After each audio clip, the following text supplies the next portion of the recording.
The black SUV slammed through Ethan Cole's garage fence at 90 miles per hour, glass exploding across snow-covered asphalt like diamonds under floodlights. A woman stumbled out, bleeding from her temple, designer suit torn, her voice steady despite the terror in her eyes. "They're 2 minutes behind me, maybe less." Ethan wiped grease from his hands and looked toward the darkness beyond his property line. He'd spent 5 years building this quiet life. 5 years hiding from the violence that used to define him. But tonight, the past wasn't asking permission to come back. It was already here. Before we begin, please like this video and comment with your city so I can see how far this story travels across the world. The metal sign outside read Cole's Garage, honest work, fair prices, in faded letters that hadn't been repainted since Ethan bought the place. It wasn't much. A single-bay garage on the edge of Carver Falls, Colorado, population 1,847, where the biggest excitement most weeks was arguing about plow schedules at the town council meetings. Ethan preferred it that way. He was under a '98 Chevy when his phone buzzed. Sophie's name lit up the screen. "Dad, Mrs. Chen says the snow's getting bad. Can you pick me up early?" Ethan rolled out from under the truck, his back protesting the concrete floor. 32 wasn't supposed to feel like 60. But some injuries never really healed. "I'll be there in 20 minutes, sweetheart. Pack up your stuff." "Already did. Love you." "Love you too." He hung up and glanced at the clock. 6:47 p.m. The blizzard forecast had been calling for heavy snow since yesterday, but Colorado weather was like that. Threaten apocalypse. Deliver 6 inches and some wind. Still, he'd promised Sophie's teacher he'd get there before the roads got dangerous. Ethan grabbed his coat from the hook near the office. The garage was warm from the space heater in the corner, country music playing softly from the radio. This was his world now. Oil changes, brake jobs, the occasional transmission rebuild. Simple work, honest work. Nothing that required thinking about the man he used to be. He was reaching for the light switch when he heard it.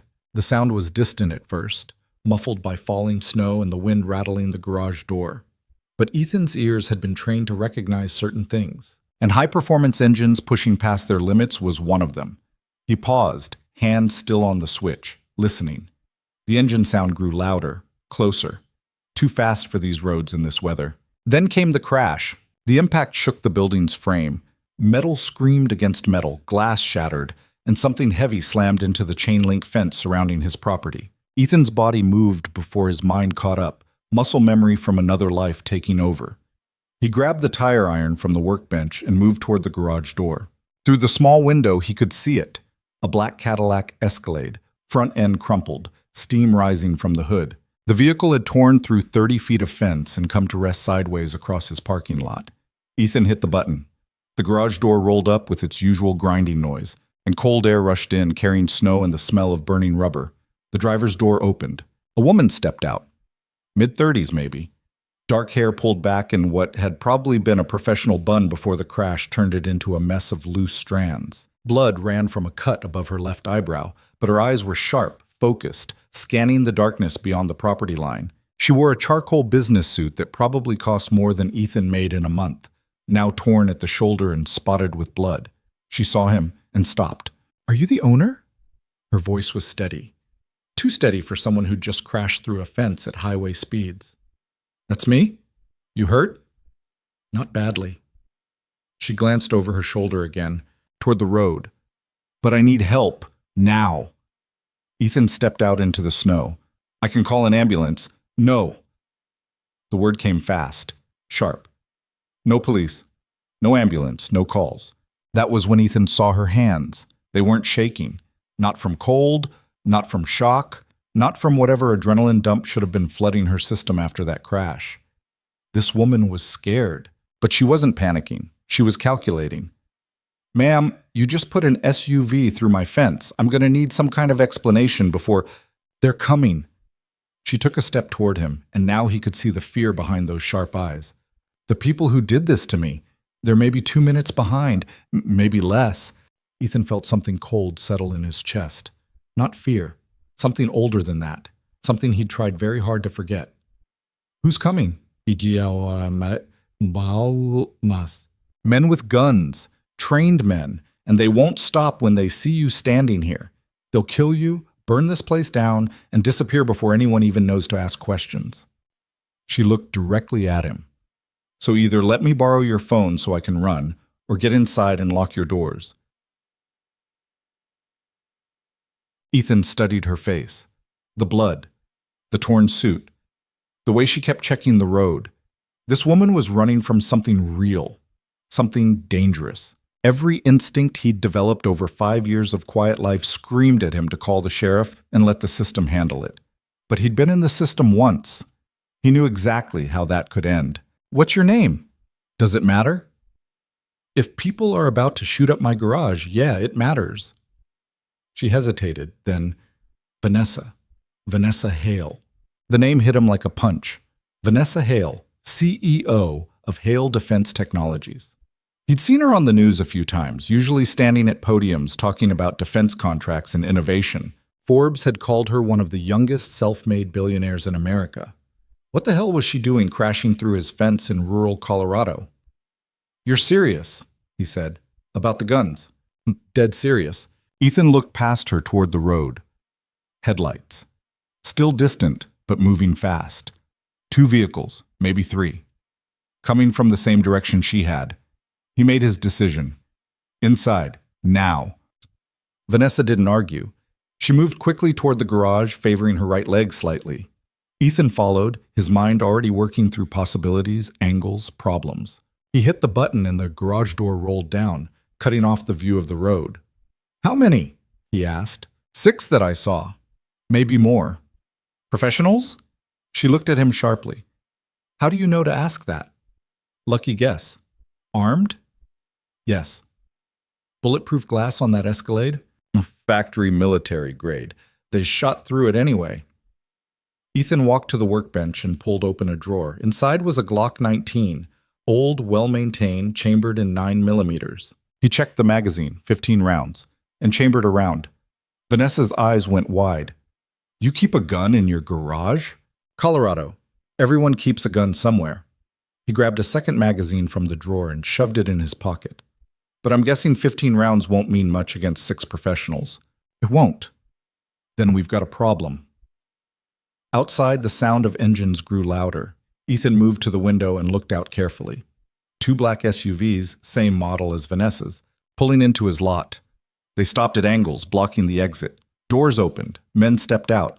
They moved like soldiers, coordinated. Weapons held low but ready. Tactical gear under civilian clothes. No hesitation in their movements.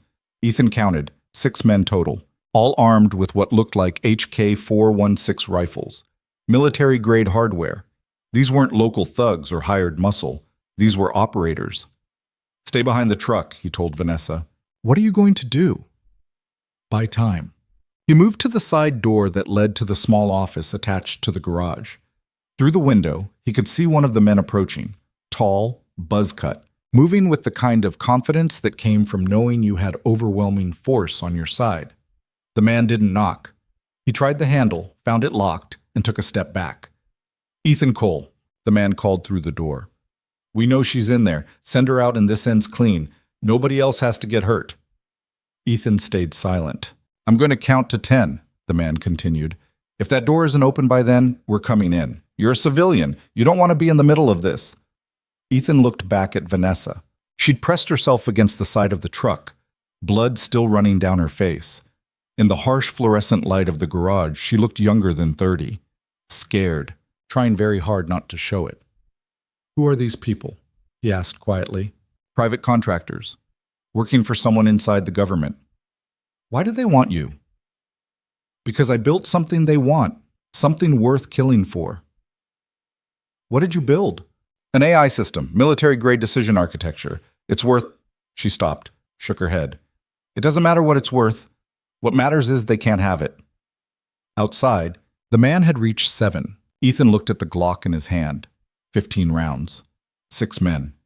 Military training. This was going to go bad fast. 8. He thought about Sophie, waiting at Mrs. Chen's house, wondering why her dad was late. He thought about the quiet life he'd built here. The ordinary, safe, boring life that was supposed to keep them both away from exactly this kind of situation. 9. But some things you couldn't run from forever. 10. The door exploded inward. Ethan was already moving. He'd been tracking the man's position through the frosted glass, and the moment the door burst open, he fired twice. Center mass.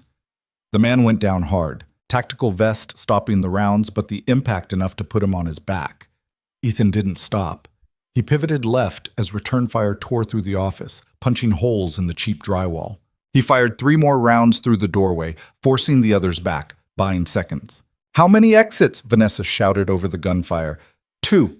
They're covering both. Windows? Same problem. Another burst of fire chewed through the office wall. Ethan dropped low, moved back into the garage proper. His mind was working through options. Training he hadn't used in 5 years suddenly sharp and clear again. The garage was a single large room with the office attached. 1 vehicle lift. Workbenches along 2 walls. Tools. Parts. A small bathroom in the back corner. Not much in the way of cover. The truck might stop pistol rounds, but not rifle fire. He needed to change the equation. "The lights," he said to Vanessa. "Kill the lights." She understood immediately, scrambling to the wall switch. The fluorescent overhead went dark, plunging the garage into shadow, broken only by the dim glow from the office's security light. Through the broken door, Ethan could hear them communicating. Professional radio discipline, coordinates, angles. These men knew what they were doing. He moved to the workbench and grabbed a half-empty propane tank from a welding kit. Small, portable. Maybe 5 pounds of fuel. "Stay down," he told Vanessa. He twisted the valve open, letting gas hiss into the air, then hurled the tank through the office doorway. It clanged against something metal, bounced, came to rest somewhere near the exterior door. 5 seconds. He counted them in his head while rifle muzzles appeared in the doorway, sweeping the dark garage. 4 seconds. 3. At 2 seconds, he fired a single round into the office. The explosion wasn't huge. Propane didn't work like gasoline in the movies, but it was enough. Flames erupted in the office, and the men at the door fell back, shouting. One of them was on fire, rolling in the snow. Ethan used the chaos. He moved to the main garage door and hit the button. The door began to rise with its agonizing mechanical slowness. Revealing the parking lot and the 2 SUVs, a man appeared in the widening gap, rifle coming up. Ethan fired first, 3 rounds. The man went down. "Car!" Vanessa was pointing to an old Ford pickup parked near the back wall. The keys? In the ignition. She ran for it while Ethan put 3 more rounds toward the office, keeping heads down. His magazine was empty. He dropped it, slapped in the spare, chambered around. 15 more shots. That was all he had. The truck's engine roared to life. "Go!" Ethan sprinted for the passenger side, diving in as Vanessa threw the transmission into reverse. Tires screamed against concrete. The truck shot backward out of the garage into the snow. Gunfire erupted immediately. The rear window exploded. Bullets punched through the door panels. Vanessa didn't slow down. She spun the wheel hard, whipping the truck around in a spray of snow and gravel, then slammed it into drive. They rocketed forward toward the road, the old engine protesting but responding. More gunfire chased them. One of the SUVs was starting to move, coming after them. "They're faster than us," Vanessa said. "I know. We can't outrun them. I know." "Then what's the plan?" Ethan looked at the dark road ahead. Snow falling heavy now, visibility maybe 50 feet. He thought about Sophie, about the quiet life, about all the reasons he'd promised himself he would never do this again. Then he pulled out his phone and made a call. "Sheriff's Office. Deputy Chen, this is Ethan Cole. I need you to send every unit you have to my garage, right now." "Ethan, what's—" "Armed men. Multiple shooters. Officer needs assistance. Do it now." He hung up before she could ask questions. Vanessa stared at him. "I said no police." "You said no calls." "I didn't call the police. I called the sheriff. Different thing." "That's the same thing." Not in Colorado." He checked the side mirror. The SUV was gaining, its more powerful engine eating up the distance. "How long before your people realize you're not dead?" "I don't have people. I'm alone on this." Billionaire CEO doesn't have security? My head of security is who sold me out. She took a corner too fast, the truck fishtailing before finding traction. I found the proof yesterday. By the time I realized how deep this went, they were already coming for me. The pursuing SUV was 50 yards back. 40. Its headlights filled the cab. The AI system you built? Ethan said. Does it work? Yes. Is it worth dying for? Vanessa looked at him, really looked at him, and something in her expression shifted. I don't want to die, but I'm not giving it to them either. 30 yards, 25. Ethan made another decision he knew he'd probably regret. Turn around. What? Turn the truck around. We're going back. Are you insane? Probably. Turn around. Vanessa hesitated for only a second, then yanked the wheel hard. The truck spun, tires losing grip, sliding sideways through the snow. For a moment, they were perpendicular to the road, completely exposed. Then the tires caught, and they were accelerating back the way they'd come, straight toward the pursuing SUV. The two vehicles rushed toward each other like medieval knights in a joust. 60 miles per hour closing speed, 40 yards, 30. Whatever you're thinking, Vanessa said tightly, now would be a good time. 20 yards. Ethan aimed through the shattered rear window and fired. Not at the SUV, he knew better than to waste ammunition on armored glass. He aimed at the road surface, right in front of the vehicle. The bullet sparked off asphalt. It wasn't much, but it was enough to make the driver flinch, to jerk the wheel instinctively away from incoming fire. The SUV swerved right. Its wheels hit the soft shoulder.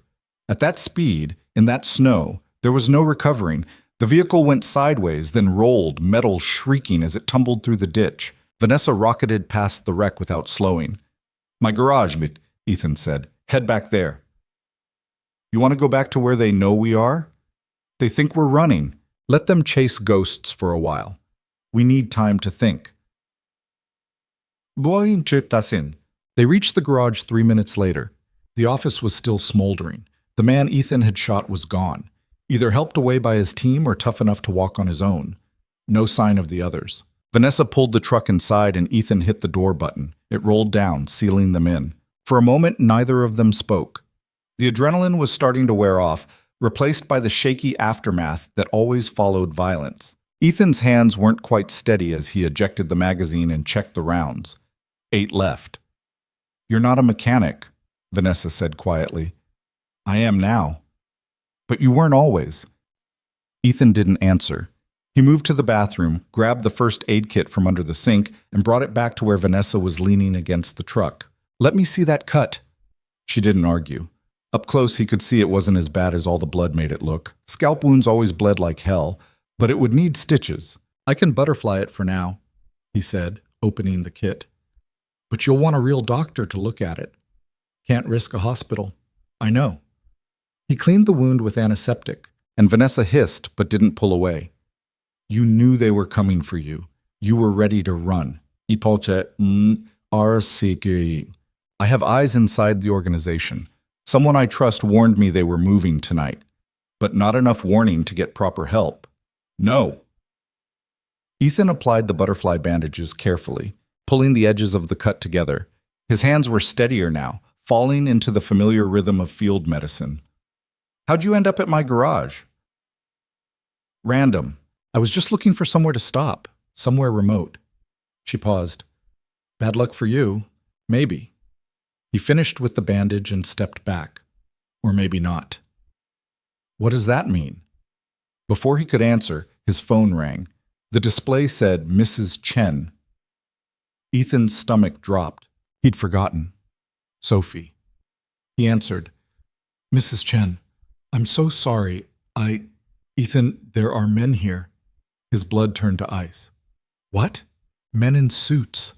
They showed up 20 minutes ago asking about Sophie, asking if anyone had seen you. I told them no, but Ethan, they're not leaving. They're just sitting in their car outside my house, watching.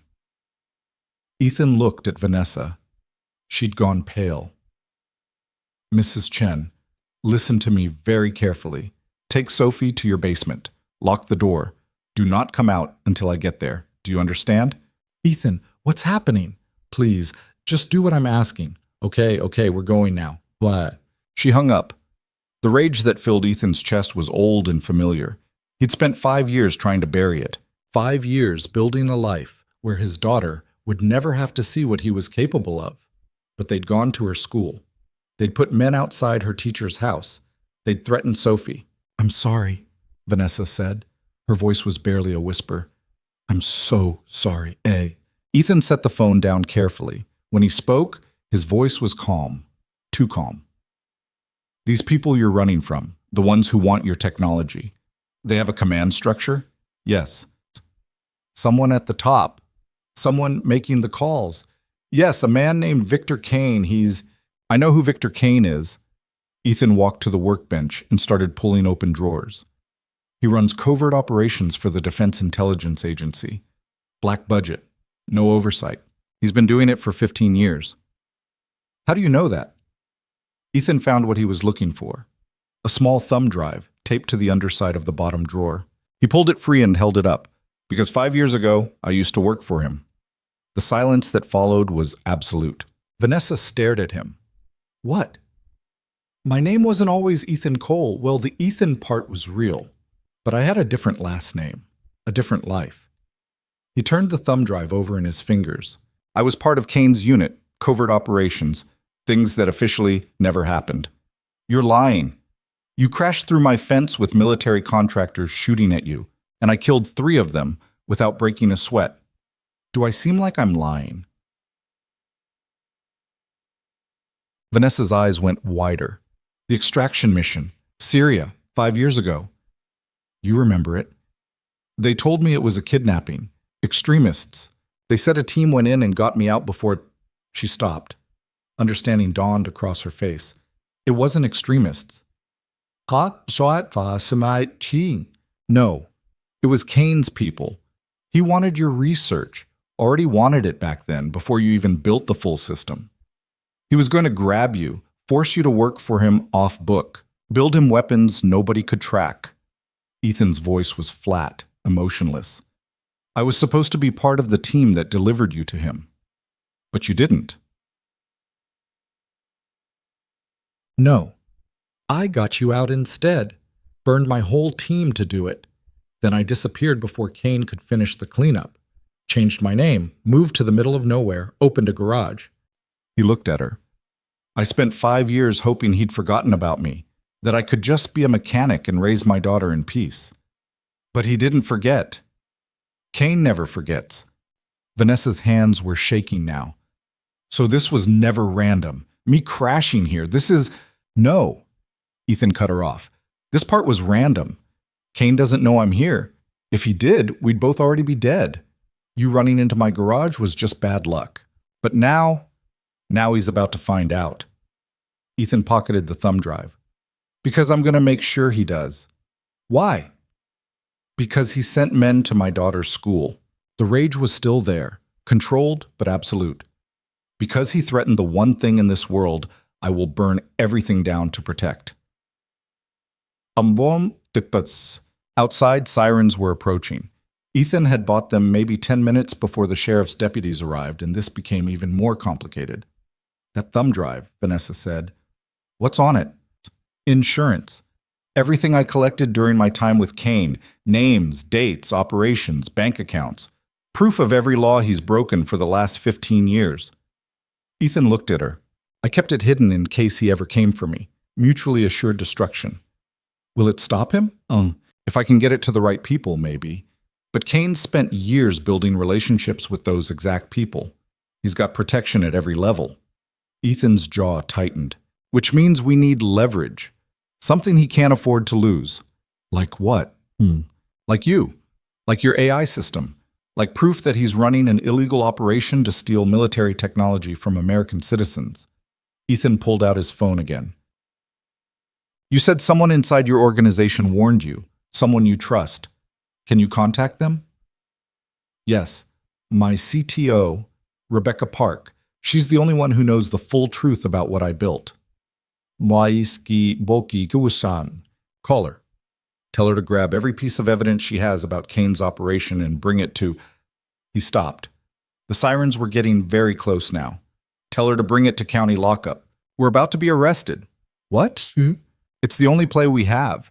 Right now, Kane's contractors are out there looking for us. They have mobility, resources, numbers.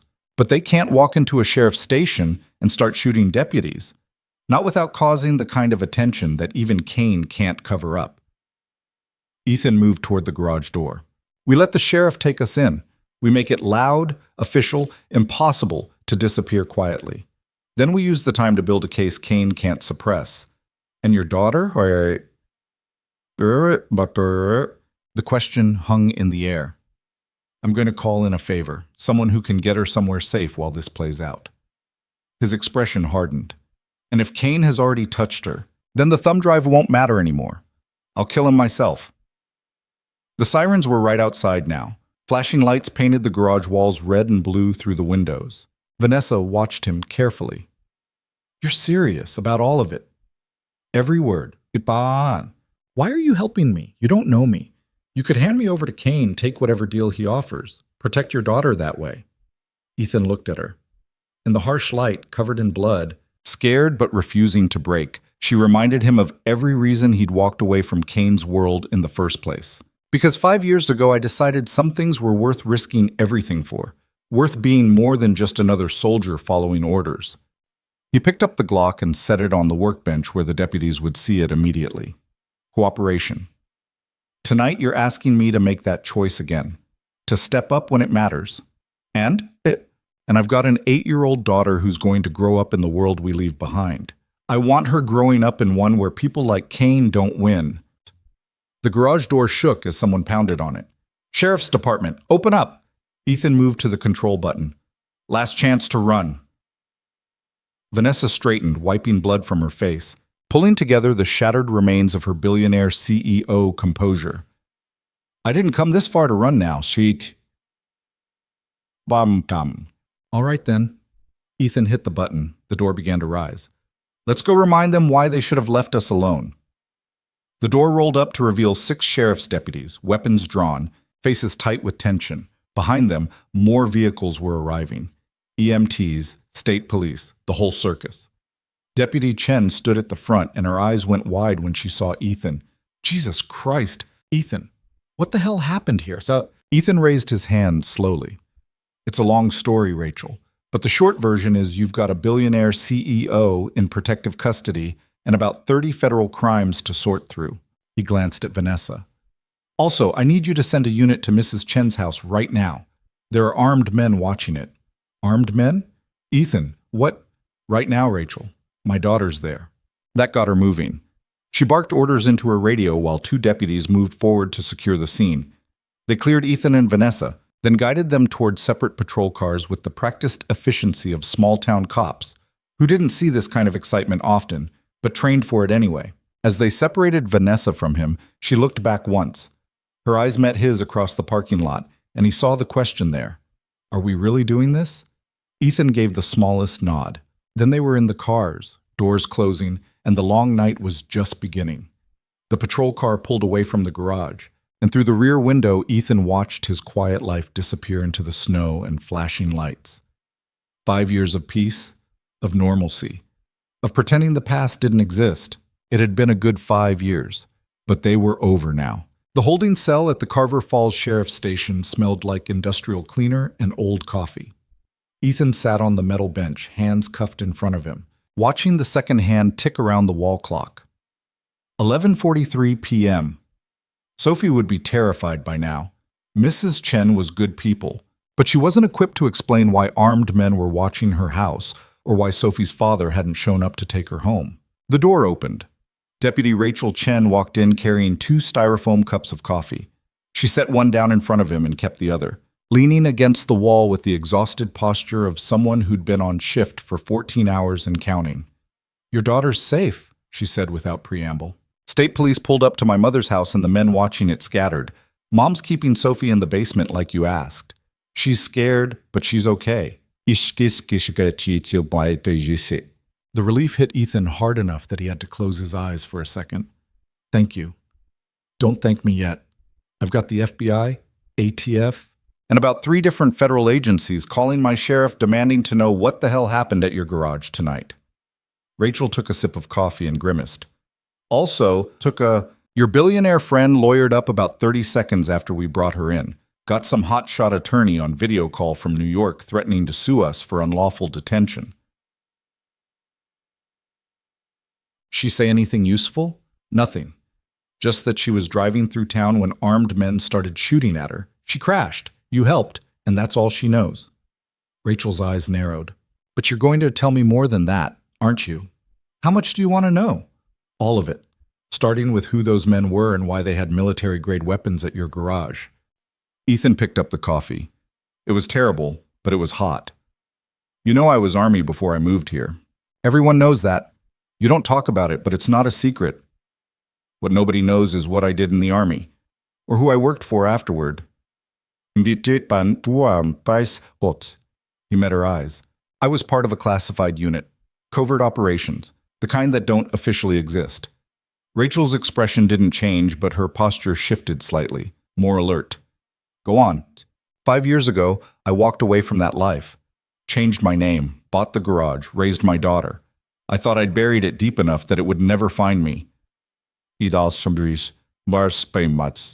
paused. I was wrong. And Vanessa Hale? She's got something people want. Technology, the kind worth killing for. And the man coordinating the people who came after her tonight is the same man I used to work for. You're telling me this is some kind of black ops conspiracy. I'm telling you that the men who shot up my garage tonight aren't going to stop. They're going to regroup, get new orders, and come back with a bigger hammer. And when they do, it won't matter that Vanessa and I are in custody. They'll burn this building down if they have to. Rachel stared at him for a long moment. You're serious? Dead serious. Then we need to move you both to county lockup. Better security, more resources. No, we stay here. Ethan, I've got 12 deputies total. If what you're saying is true, it is true. But county's too big, too many points of entry, too many people who might be compromised. Here, you've got sightlines. You know every face that walks through that door. Ethan leaned forward. And here, they can't move against us without making noise. The kind of noise that draws attention they don't want. Rachel rubbed her temples. My sheriff is going to lose his mind. Better than losing his deputies. Trust me, Rachel. I know how these people operate.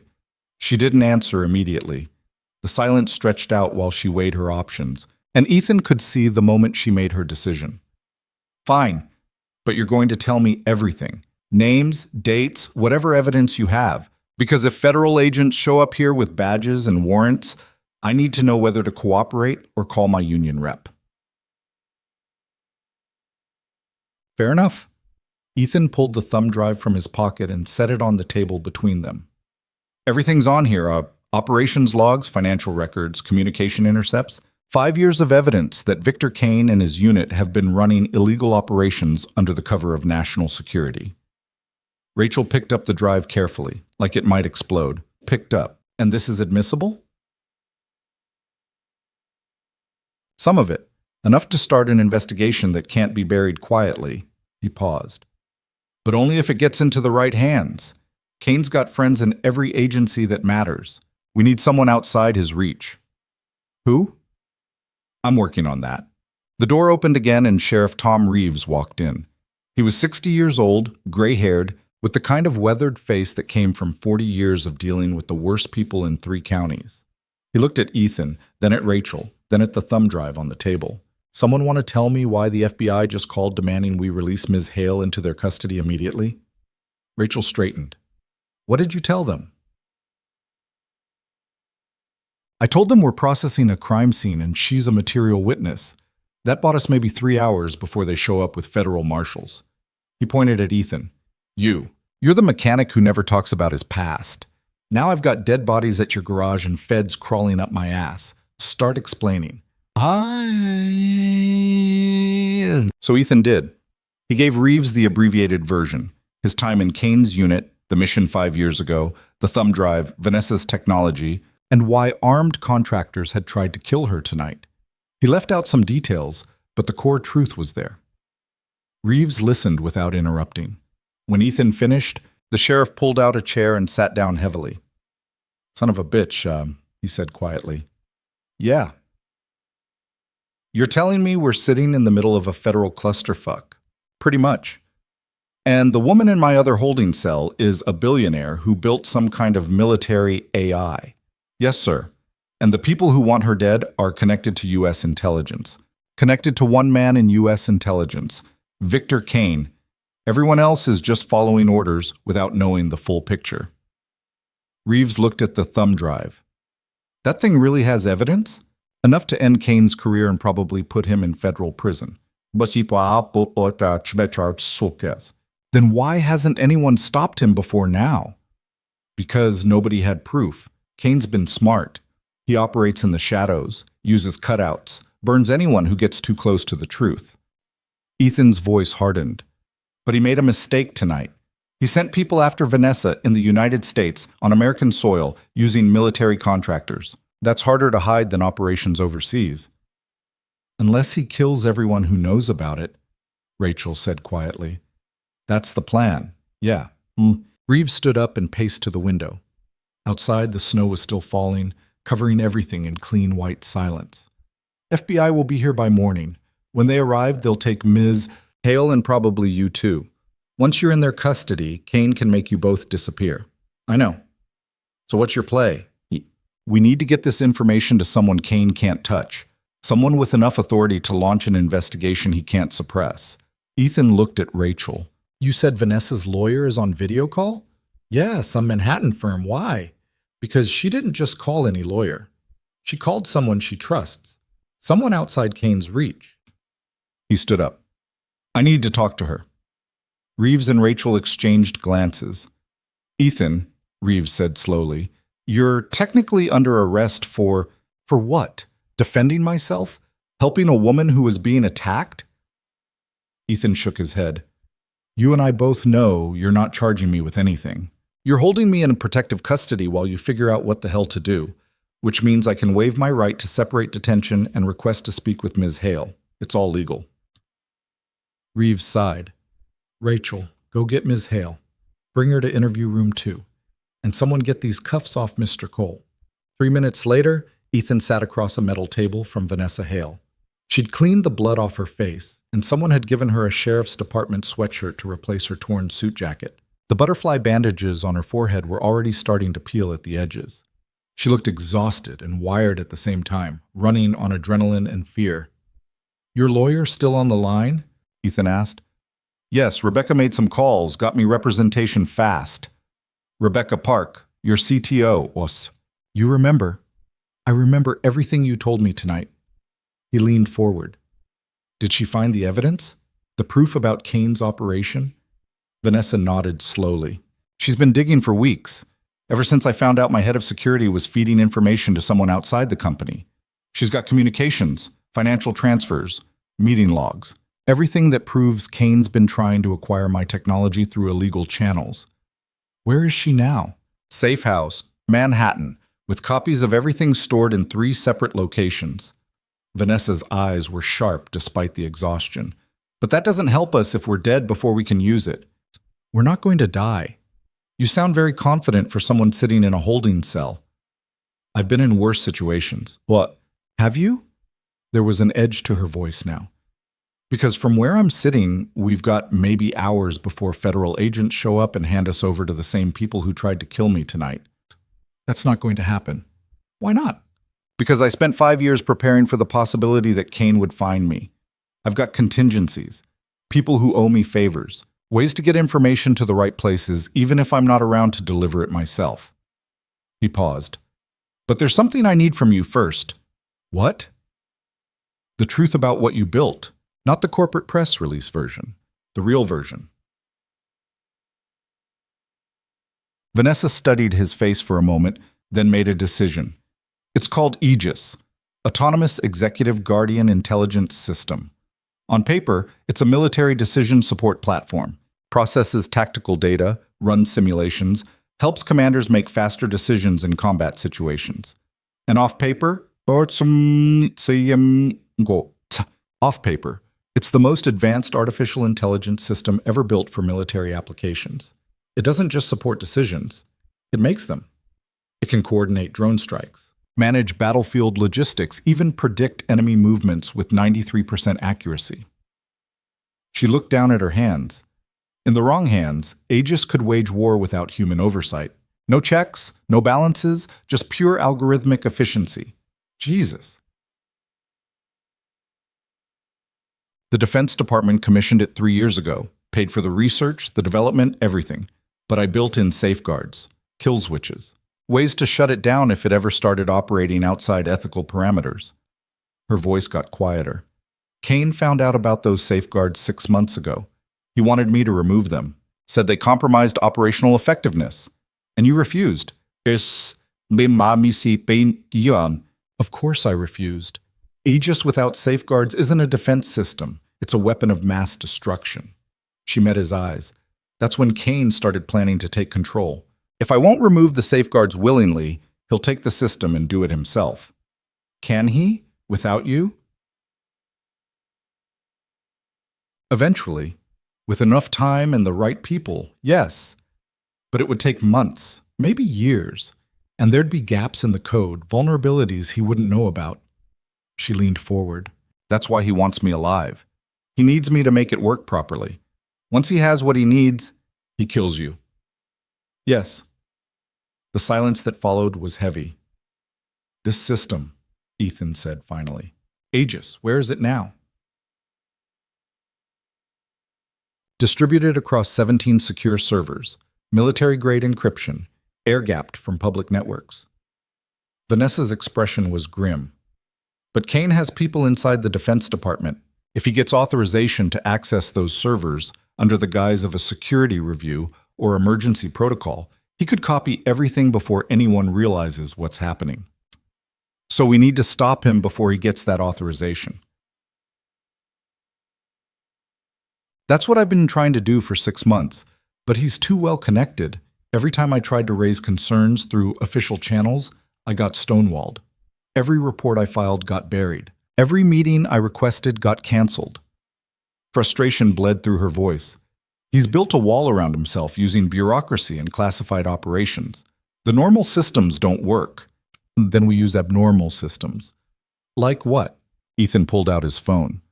Like going to the one person in government Kane has never been able to completely control. Someone with enough independence and authority to launch an investigation regardless of who tries to stop it. He dialed a number he hadn't called in 5 years. It rang 4 times before someone picked up. This is Harmon. Senator, this is Ethan Cole. We worked together on the Kazakhstan operation in 2020. There was a pause. Phantom. Not anymore. I'm just Ethan now. I heard you disappeared. Rumor was Kane burned you. He tried. I survived. Ethan glanced at Vanessa. Senator, I need your help. There's a situation developing that requires immediate attention from someone outside the intelligence community's normal chain of command. How immediate? Hours? Maybe less. Another pause. Longer this time. Senator James Harmon had spent 20 years on the Senate Intelligence Committee. He'd seen every classified briefing, read every black budget report, and developed a reputation for being impossible to fool or intimidate. If anyone could stand up to Kane's network, it was him. Tell me what you need, Harmon said. Ethan spent the next 5 minutes laying it out. Vanessa's technology, Kane's operation, the attack tonight, the evidence on the thumb drive. He didn't hold back. If they were going to survive this, they needed Harmon to understand exactly how deep the corruption went. When he finished, Harmon was quiet for a moment. You're telling me Victor Kane is running an unsanctioned operation to steal military AI technology from a private contractor? Yes, using Defense Intelligence Agency resources and personnel? Yes. And you have evidence. Enough to prove intent and coordination. Maybe not enough for criminal prosecution, but enough to trigger an investigation. Kane will claim national security, say he was protecting critical technology from foreign espionage. He can claim whatever he wants, but when you start pulling threads, you'll find financial irregularities, unauthorized operations, and dead civilians. That's harder to justify under national security. Harmon made a sound that might have been approval. Where are you now? Carver Falls Sheriff's Station, Colorado, in protective custody with Ms. Hale. FBI's been calling everyone in Washington demanding her release. I know, that's Kane's play. Get her into federal custody where he can control what happens next. Can you hold out until morning? Maybe. Depends how hard Kane pushes. I'll make some calls. Get the Intelligence Committee staff working on subpoenas.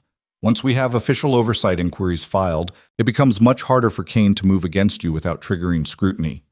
Harmon's voice hardened. But Ethan, understand something.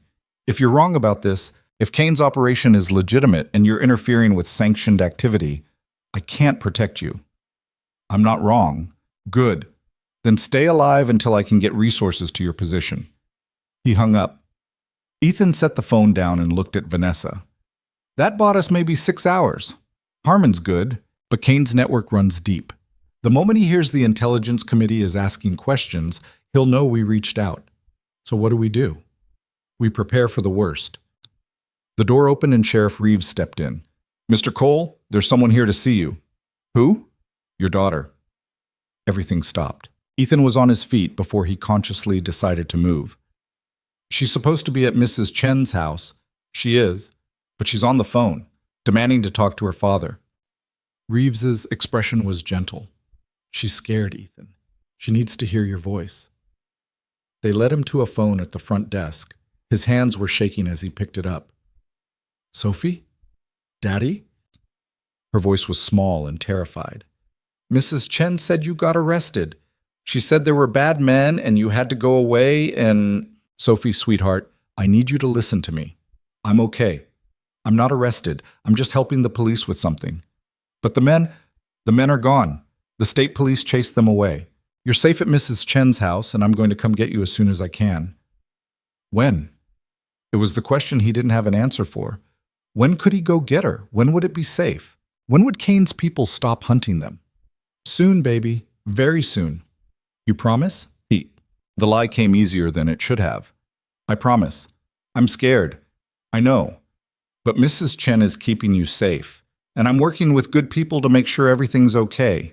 Can you be brave for me? I guess. That's my girl. Now I need you to do something for me. Can you put Mrs. Chen back on? Okay. I love you, Daddy. I love you too, Sophie. More than anything. There was rustling, then Mrs. Chen's voice. Ethan. Keep her in the basement. Don't let her leave for any reason. If anyone comes to the door claiming to be police or FBI or anything else, you verify through Rachel first. Understand? Yes. But Ethan, how long? I don't know, but I'm going to fix this. He gripped the phone tighter. I'm going to fix this, and then I'm coming for her. He hung up before she could respond. When he turned around, Vanessa was standing there. She'd heard everything. I'm sorry, she said again. Don't. This isn't your fault. It is. If I hadn't crashed into your garage, then Kane's people would have killed you and taken your technology. And in 6 months or a year, Aegis would be operating without safeguards, and I'd be reading about drone strikes in the news without knowing I could have stopped it. He shook his head. No. We're in this now, both of us. Rachel appeared from the break room. We've got a problem. 2 black SUVs just pulled into the parking lot. Federal plates. Already? Reeves checked his watch. They weren't supposed to be here until morning. Kane pushed harder than we thought, Ethan said. He looked at Vanessa. He knows about the senator. He's moving fast to contain this before it spreads. What do? We follow the plan. Stay calm. Let them think they're in control, Wook. The front door opened and 3 men walked in. They wore dark suits and had the bearing of federal agents, but Ethan recognized the type. These weren't FBI. These were intelligence community. Probably DIA, maybe CIA. The kind of agents who specialized in making problems disappear. The lead agent pulled out credentials. I'm Agent Brooks, Defense Intelligence Agency. We're here for Vanessa Hale and Ethan Cole. Reeves stepped forward. On what authority? National Security Investigation. Ms. Hale is wanted for questioning regarding the theft of classified technology. Mr. Cole is wanted as a material witness. Brooks's voice was flat, bureaucratic. We have authorization from the Justice Department to take them into federal custody. I'll need to see that authorization. Brooks produced a document. Reeves took it, read it carefully, then looked at Rachel. She read it too, and Ethan saw her expression tighten. It's legitimate, she said quietly. DOJ seal, proper signatures. They have jurisdiction. Then I guess we're going, Ethan said. Vanessa grabbed his arm. Don't. Once we're in their custody, we don't have a choice. He looked at Brooks. But we're not going anywhere until we see your supervisor, someone above field agent level. We're not getting in a car with you until we verify chain of command. Brooks' expression didn't change. That's not how this works. That's exactly how this works. You're taking 2 civilians into federal custody on national security grounds. Protocol requires supervisor verification for out-of-jurisdiction extractions. Ethan kept his voice level.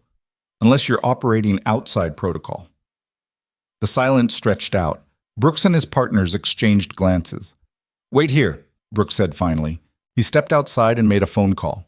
You bought us maybe 5 minutes, Rachel said. What's the play? Harmon. He needs to know they moved faster than expected. Ethan pulled out his phone. But before he could dial, every phone in the station started ringing at once. The desk phone, Rachel's cell, Reeves's cell, even the fax machine in the back office. Reeves picked up the desk phone. Sheriff's office. He listened for a moment, his face going pale. Yes, Senator, he's right here. He handed the phone to Ethan. Senator? Ethan, I'm calling every law enforcement office in Colorado right now. Kane's people are moving to grab you before I can get oversight in place. Harmon's voice was tight with controlled anger. I'm invoking Senate Intelligence Committee authority under Title 50. As of this moment, you and Ms. Hale are protected witnesses in a federal investigation. Nobody moves you without my direct approval. Brooks has DOJ authorization. I'm countermanding it. I'm sending you an official letter right now via email. Have the sheriff print it and show it to Brooks. Tell him if he touches either of you, he's interfering with the Senate investigation, and I will personally destroy his career. Ethan looked at Reeves. Check your email. Senator Harmon sending documentation. Reeves moved to the computer. 30 seconds later, the printer started spitting out pages. He grabbed them and read quickly. Son of a bitch, it's real. Senate Intelligence Committee Protection Order, signed by Harmon and 3 other committee members. He looked at Ethan. You've got some serious friends. Used to, before I disappeared. Ethan took the documents. Let's see if Brooks respects Senate authority. They walked outside together.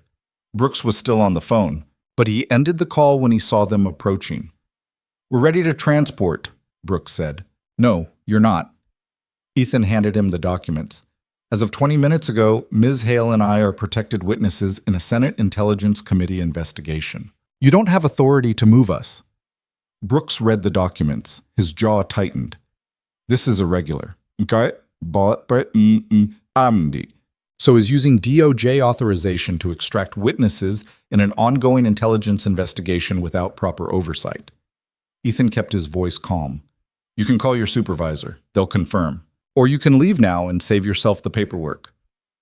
Brooks stared at him for a long moment. Then he pulled out his phone and made another call.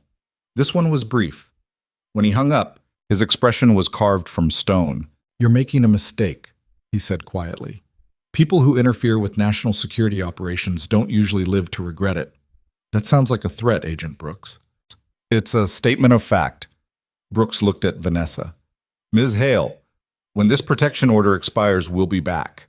And next time, there won't be Senate oversight to hide behind. He turned and walked back to his SUV. The other agents followed. 30 seconds later, they were gone. Reeves let out a breath. Well, that was terrifying. It's not over, Ethan said. That was Kane testing boundaries, seeing how far he can push before someone pushes back. Now he knows the Senate's involved. Is that good or bad? Depends on how desperate he is. They went back inside. Vanessa was shaking, adrenaline finally catching up to her. Rachel guided her to a chair and brought her water. How long does Senate protection last? Vanessa asked. As long as Harmon can justify it to the committee. Maybe 48 hours. Maybe less if Kane can produce evidence that makes us look like the criminals. Ethan sat down across from her. which means we have 2 days to build a case strong enough that Kane can't suppress it. Rebecca's evidence won't be enough by itself. Kane will claim it's fabricated or taken out of context. We need something ironclad, something that proves intent beyond any reasonable doubt. Like what? Ethan was quiet for a moment. Then he said, like Kane himself, on record, admitting what he's done.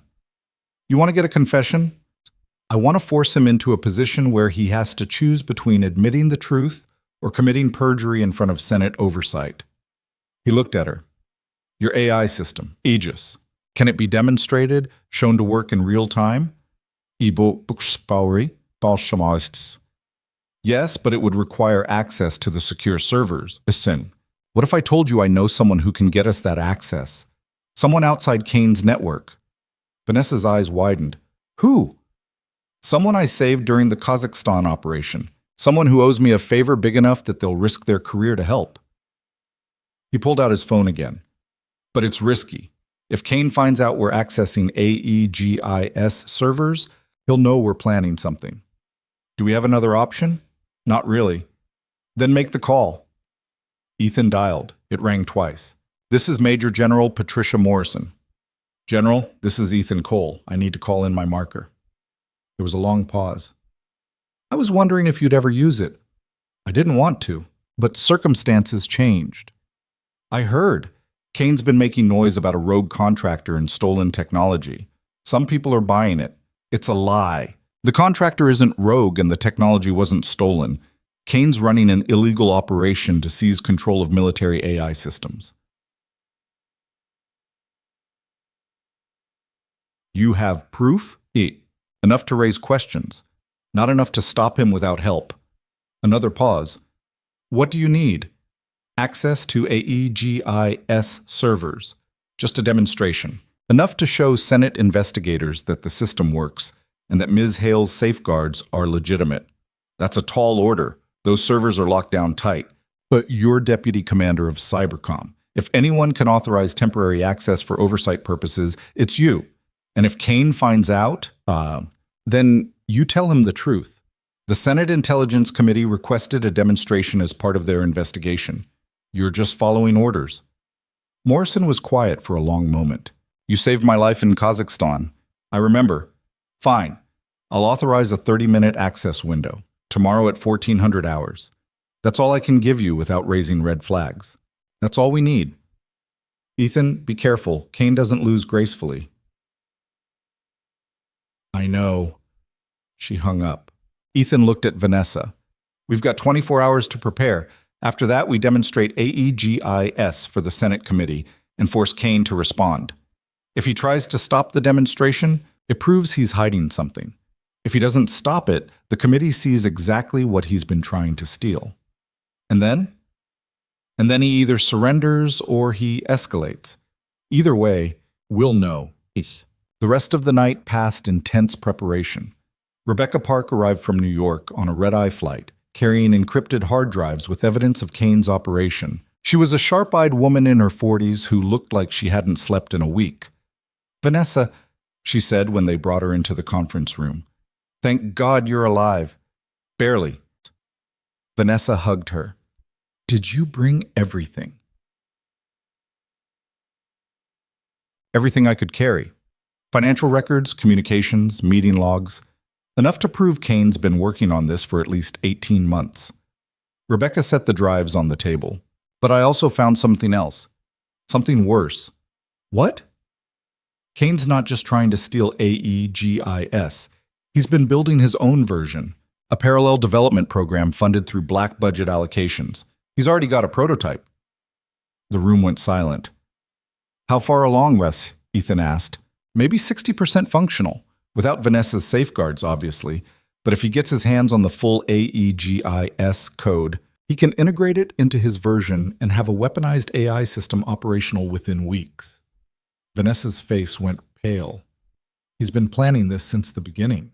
Yes, every meeting, every request for technical specifications, every security review, he was gathering information to build his own copy. Rebecca pulled out a tablet and showed them schematics. Look. This is his prototype. It's crude, but it works. And if he gets AEGIS, he won't need congressional approval or Defense Department oversight. He can deploy it through classified operations. Ethan studied the schematics. Where's the prototype now? Facility in Nevada. Off books. Officially, it doesn't exist. Can we prove it exists? I have satellite photos, financial transfers, personnel assignments. It's all there. Then that's what we show the Senate committee. Not just that Kane tried to steal Aegis, but that he's been building an unsanctioned weapons program using taxpayer money and classified resources. Ethan looked at Vanessa. That's the kind of scandal that brings down entire agencies. It's also the kind of scandal that gets people killed, Rebecca said quietly. I know, but we're past the point of playing it safe. Dawn broke gray and cold over Carver Falls. Ethan stood at the window of the sheriff's station, watching the sun rise through heavy clouds. In 12 hours, they'd demonstrate AEGIS for Senate investigators. In 12 hours, they'd either have enough evidence to stop Kane or they'd be dead. Behind him, Vanessa was sleeping on a cot they'd brought in. She looked younger asleep, vulnerable in a way she never allowed when awake. Sophie was the same way. Sometimes Ethan would watch her sleep and marvel at how someone so small could be so fierce when awake. He'd promised Sophie he'd come get her soon.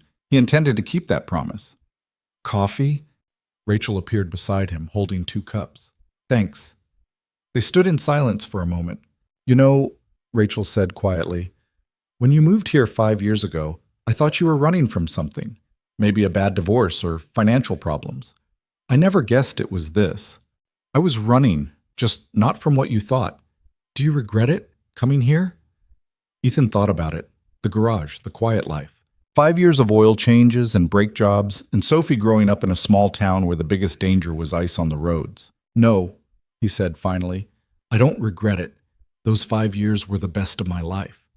Even though they're over now, they're not over. This is just a detour. He took a sip of coffee. When this is done, I'm going back to my garage. Back to my daughter. Back to the life I built. You really think you can?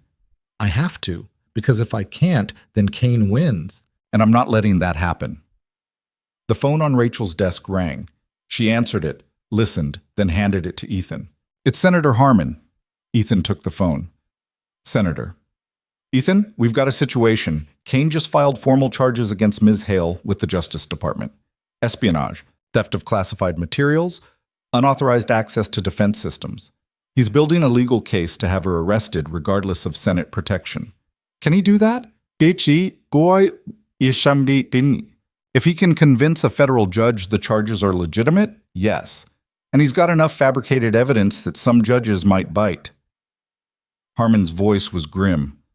I can slow him down, but I can't stop him completely. You need to move up your timeline. The demonstration's not until 1400. Make it 1000. I'll have the committee staff ready. But Ethan, understand something. Once you start this demonstration, there's no going back. Kane will know what you're doing, and he'll try to stop you. Whatever resources he has, whatever people he can mobilize, they'll all come down on your position. I understand. Do you have security? Local sheriff's deputies. That won't be enough. It'll have to be. On. Harmon was quiet for a moment. There's something else. Something you should know before you do this. What?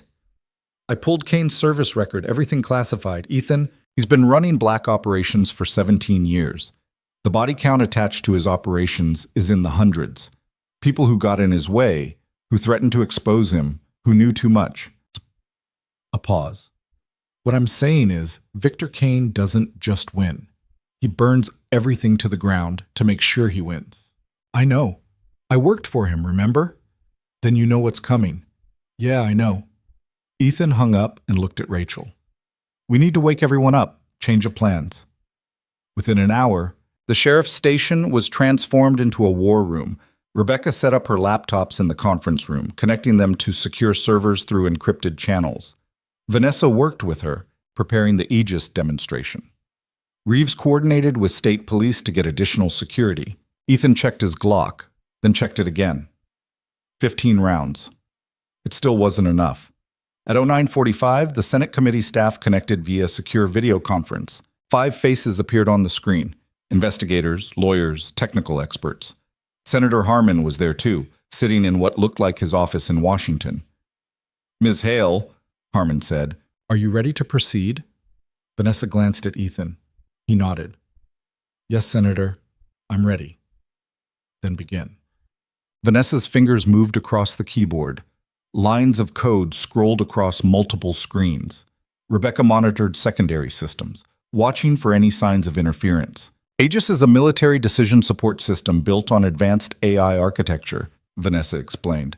It processes tactical data in real time and provides strategic recommendations. The system you're about to see is the fully functional version, including all safeguards and ethical constraints I designed into the original framework. She entered a command. On the main screen, a simulation loaded. It showed a battlefield scenario: troops, vehicles, air support, enemy positions. All theoretical, all generated by Aegis. "Watch," Vanessa said. The simulation ran. Aegis analyzed the battlefield, processed thousands of variables, and began issuing commands.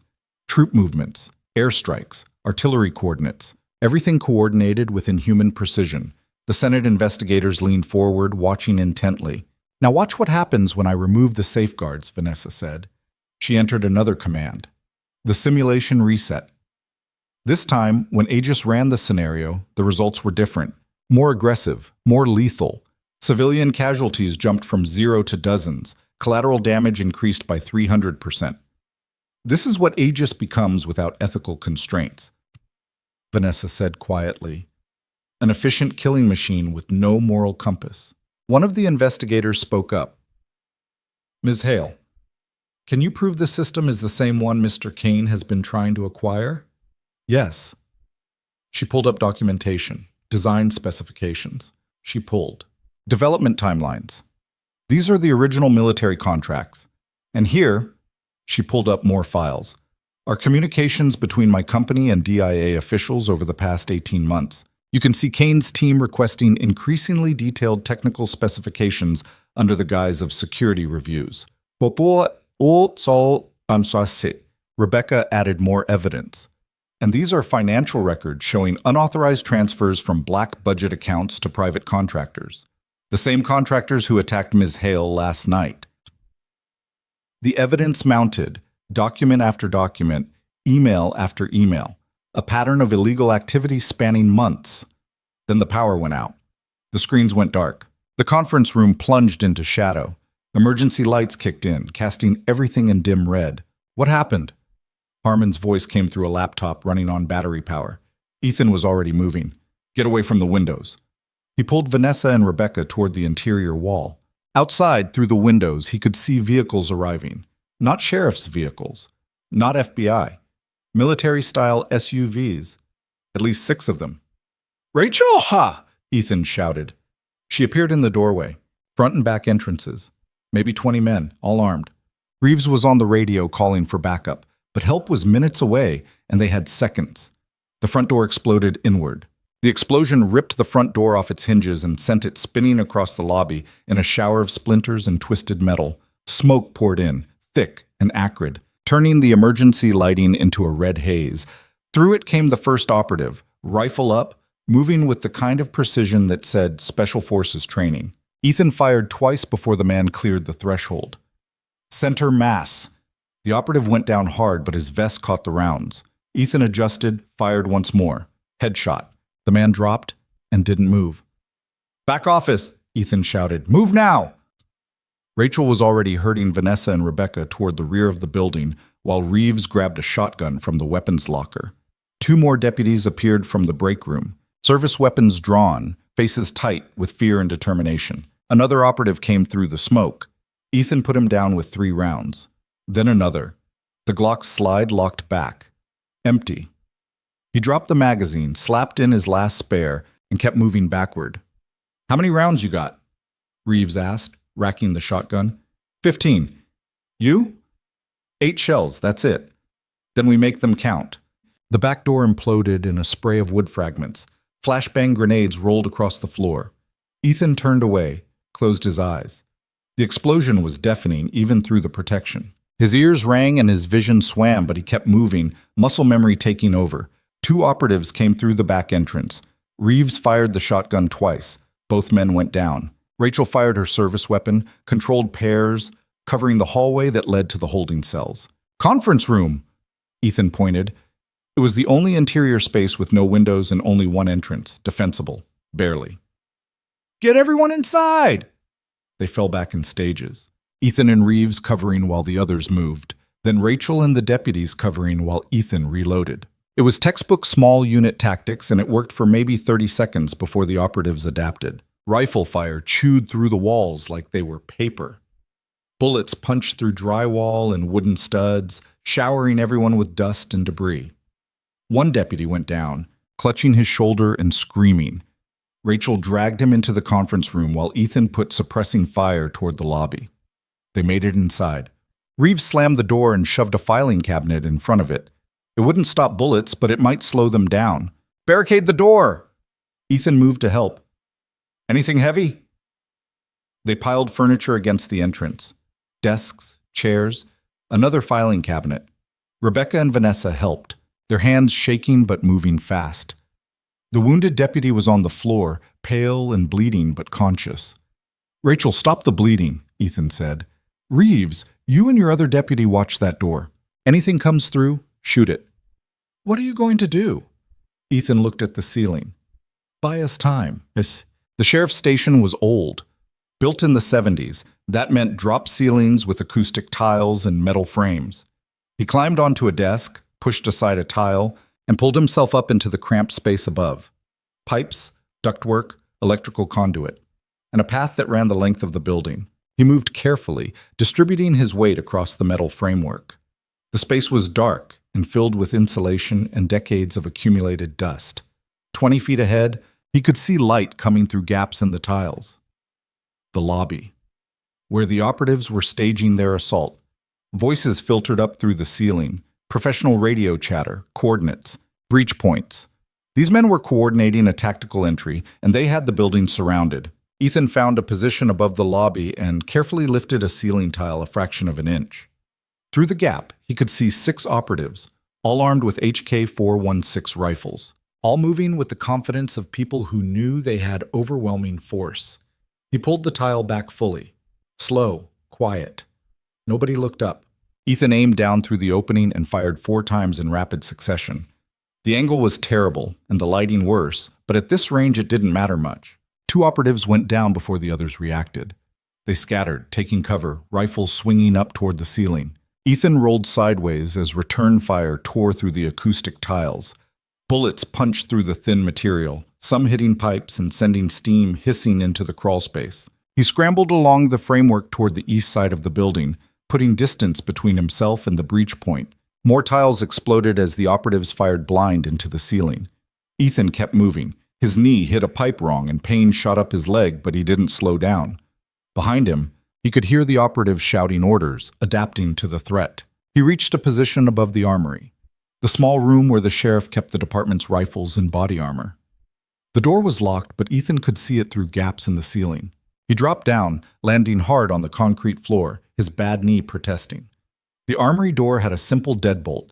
Ethan kicked it once, twice. The frame splintered, and the door swung open. Inside were 4 AR-15 rifles, 2 shotguns, and a wall of body armor vests. He grabbed a rifle, checked the chamber. Loaded. He pulled on a vest, grabbed 2 spare magazines, and moved back into the hallway. Through the building, he could hear the operatives closing in on the conference room. They were being methodical about it, clearing each room, sealing off escape routes. In maybe 2 minutes, they'd reach the door Ethan had barricaded. He needed those 2 minutes. Ethan moved back toward the lobby, staying low, using the smoke and chaos for cover. An operative appeared around the corner. Ethan fired first. The man went down. Another operative returned fire from behind an overturned desk. Ethan put 3 rounds into the desk, and the shooting stopped. "Conference room is breached," someone shouted over the radio chatter. "Multiple targets. Holding position." Ethan's blood went cold. They'd reached the barricade faster than expected. He sprinted back through the building, rifle up, his injured knee screaming with every step. The hallway ahead was filled with smoke and the red glow of emergency lights. Two operatives were at the conference room door, using a battering ram to break through the barricade. Ethan fired. The rifle's report was deafening in the enclosed space. One operative dropped. The other turned and fired back. Rounds sparked off the wall next to Ethan's head. He dropped low, returned fire, and caught the operative in the side. The man fell. The battering ram clanged against the floor. Ethan reached the conference room door and pounded on it. "It's me! Open up!" The barricade shifted. Furniture scraped across the floor. The door opened a crack and Rachel's face appeared, pale and frightened. "Get them out," Ethan said. "There's a maintenance exit through the basement. Storm shelter from when this place was built. You can get to the parking lot. What about you? I'll hold them here, buy you time." "Ethan, go!" He shoved a spare magazine at her. "Get Vanessa and Rebecca somewhere safe. Call Harmon. Tell him everything." Rachel hesitated, then nodded. She disappeared back into the room. Ethan took up position at the end of the hallway. 30 feet of corridor between him and the lobby. Any operative who wanted to reach the conference room had to come through him. He settled the rifle against his shoulder and waited. They came in a rush. 4 operatives moving in pairs, using covering fire and tactical movement. Professional, coordinated. Everything by the book. Ethan shot the first one through the knee. The man went down screaming. His partner tried to drag him to cover and Ethan shot him too. The other pair fell back, recognizing that the corridor was a kill zone. Behind him, he could hear Rachel moving everyone toward the basement. The wounded deputy was being helped along, leaving a trail of blood. Rebecca carried the laptops with all the evidence. Vanessa moved quickly despite the exhaustion and fear. "Grenade!" someone shouted from the lobby. Ethan threw himself sideways as the grenade bounced into the hallway. It wasn't fragmentation. These men wanted prisoners, not bodies, but the flashbang was enough to rattle his brain and fill his vision with white light. He rolled, disoriented, trying to find cover. 2 operatives came through the smoke. Ethan fired blind, the rifle kicking against his shoulder. 1 operative went down. The other kept coming, closing the distance. Ethan tried to bring the rifle around, but the operative was too close, too fast. They collided hard. The operative drove his shoulder into Ethan's chest and slammed him against the wall. Air exploded from Ethan's lungs. The rifle clattered to the floor. The operative's fist caught him in the ribs, then the jaw. Stars exploded across Ethan's vision. He caught the next punch, twisted, drove his elbow into the operative's throat. The man gagged, stumbled back. Ethan kicked his knee, heard something crack. The operative went down and Ethan grabbed the dropped rifle. More operatives were coming. Too many. Ethan fired until the magazine ran dry, then used the rifle as a club, swinging it like a bat. Metal connected with bone. Someone screamed. Someone else grabbed him from behind. Ethan threw his head back, felt it connect with a nose. The grip loosened. He spun, lashed out with a kick, caught someone in the chest. But there were too many hands now, too many bodies. They drove him to the ground, pinning him. A boot connected with his ribs. Once, twice, pain exploded through his chest. Someone wrenched his arms behind his back, zip-tied his wrists tight enough to cut off circulation. "Package secured," a voice said into a radio. "Target is contained." Ethan tasted blood. His vision swam. Through the haze, he could see the hallway behind him. The door to the basement was closed. No sign of Rachel or the others. They'd made it. That was something. The operatives hauled him to his feet. Everything hurt. His knee was on fire. His ribs felt broken, and blood ran from a cut somewhere on his scalp. "Where's the woman?" The operative in charge stepped forward. He was older than the others, maybe 40, with the dead eyes of someone who'd done this kind of work for too long. "Where's Vanessa Hale?" Ethan spat blood. "Gone." "Where?" "Hell if I know. I was too busy shooting your friends." The operative hit him. Not a wild swing, but a precise strike to the solar plexus that drove all the air from Ethan's lungs and left him gasping. "Let's try that again. Where's Vanessa Hale?" Ethan couldn't speak, couldn't breathe. The world was spinning and gray at the edges. "Search the building," the operative ordered. "Find her." They spread out. Ethan heard doors being kicked in, furniture being overturned, systematic destruction. Minutes passed. Maybe 5, maybe 10. Time was strange when you couldn't breathe properly and everything hurt. "Building's clear, someone someone reported. No sign of Hale or the others. The operative grabbed Ethan by the hair and forced his head up. Last chance, where'd they go? I told you. I don't know. Another punch, this one to the kidneys. Ethan's vision went white. Basement exit, someone called out. Fresh blood trail. They went out through the storm shelter. Track them, the operative ordered. I want Hale found within the hour. They dragged Ethan outside. The morning sun was painfully bright after the red emergency lights. The parking lot was full of black SUVs and armed men. At least 20 operatives, all kitted out in tactical gear that looked military but wasn't. Private contractors. The expensive kind. They threw Ethan into the back of an SUV. His head bounced off the floor and fresh pain lanced through his skull. The door slammed shut. Through the tinted windows he could see the sheriff's station. Smoke poured from the shattered windows. The front wall was riddled with bullet holes. 5 years of quiet life, all of it burning. The SUV door opened again and someone climbed in. Ethan recognized him immediately, even through the haze of pain and concussion. Victor Kane. He looked exactly the same as he had 5 years ago. Lean, well-dressed, with silver hair, and the kind of face that could smile at a fundraiser or order executions with equal ease. He was wearing a dark suit that probably cost more than Ethan's truck. Hello, Phantom, Kane said quietly. It's been a long time. Ethan said nothing. I have to admit I'm impressed. 5 years and I never knew you were here. You covered your tracks well. Kane settled into the seat across from him. But you should have stayed hidden. Should have kept your head down and let the world move on without you. You sent men after my daughter. I sent men to your garage. Your daughter was collateral, an unfortunate complication. Kane's expression didn't change. But since you forced me to deviate from the plan, yes, I've had to account for all variables, including her.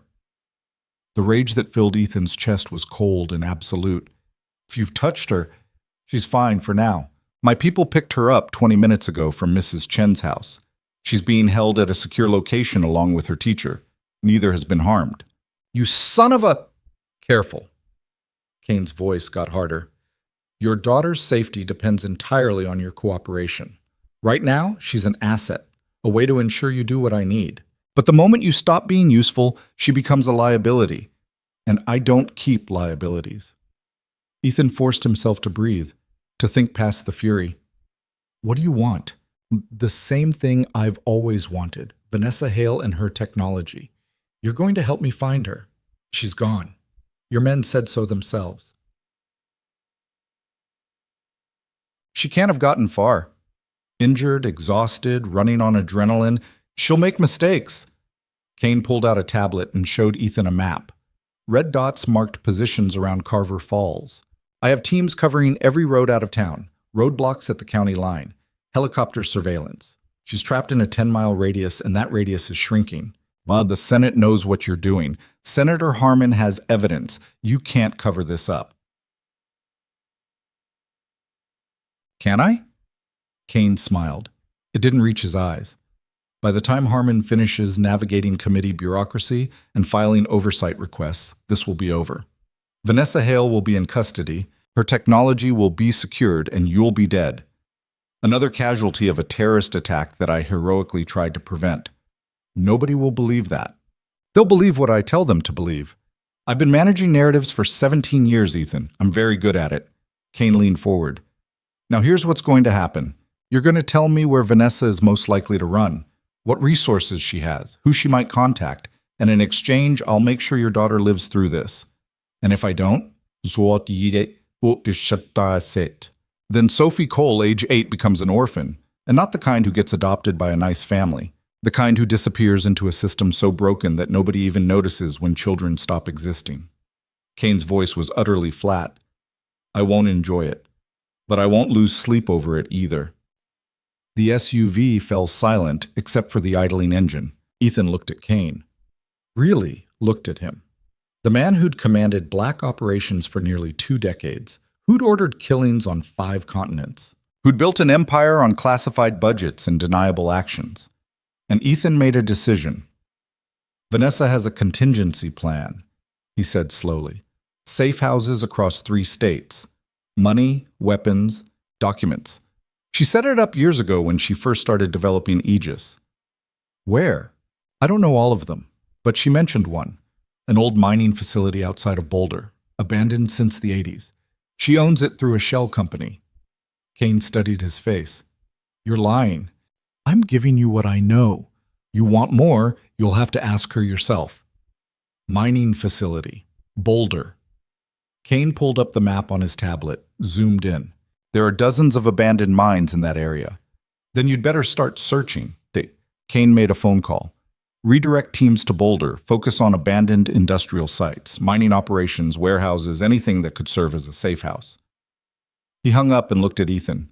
If you're lying to me, you'll kill my daughter. I heard you the first time. Good. Kane stood up. You're coming with us. If we find Vanessa where you said Sophie lives, if we don't, she doesn't. Simple mathematics. They pulled Ethan from the SUV and shoved him into another vehicle. This one already had 2 other prisoners, Rachel and Sheriff Reeves. Both zip-tied, both bleeding from various injuries. Rachel's left eye was swelling shut, and Reeves had a cut above his eyebrow that was still leaking blood. You okay? Ethan asked. Define okay, Rachel muttered. They grabbed us half a mile from the station, had the roads blocked. Vanessa and Rebecca. Got away. Last I saw, they were heading toward the woods east of town. She looked at Ethan. What did you tell Kane? Enough to buy time. Time for what? To figure out how to get Sophie back and kill everyone in this convoy.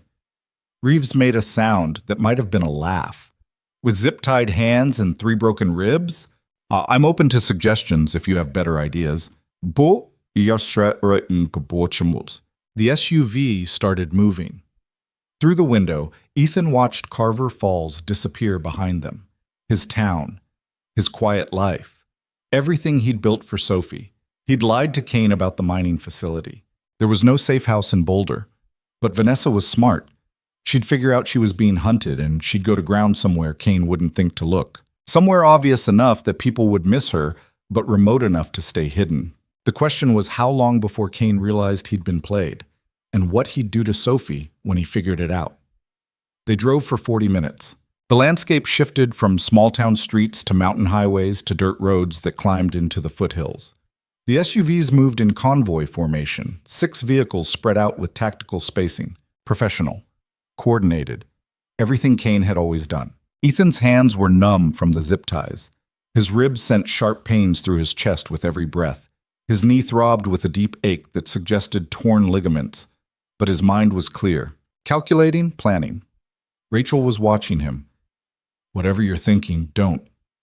I'm not thinking anything. Liar. I can see it on your face.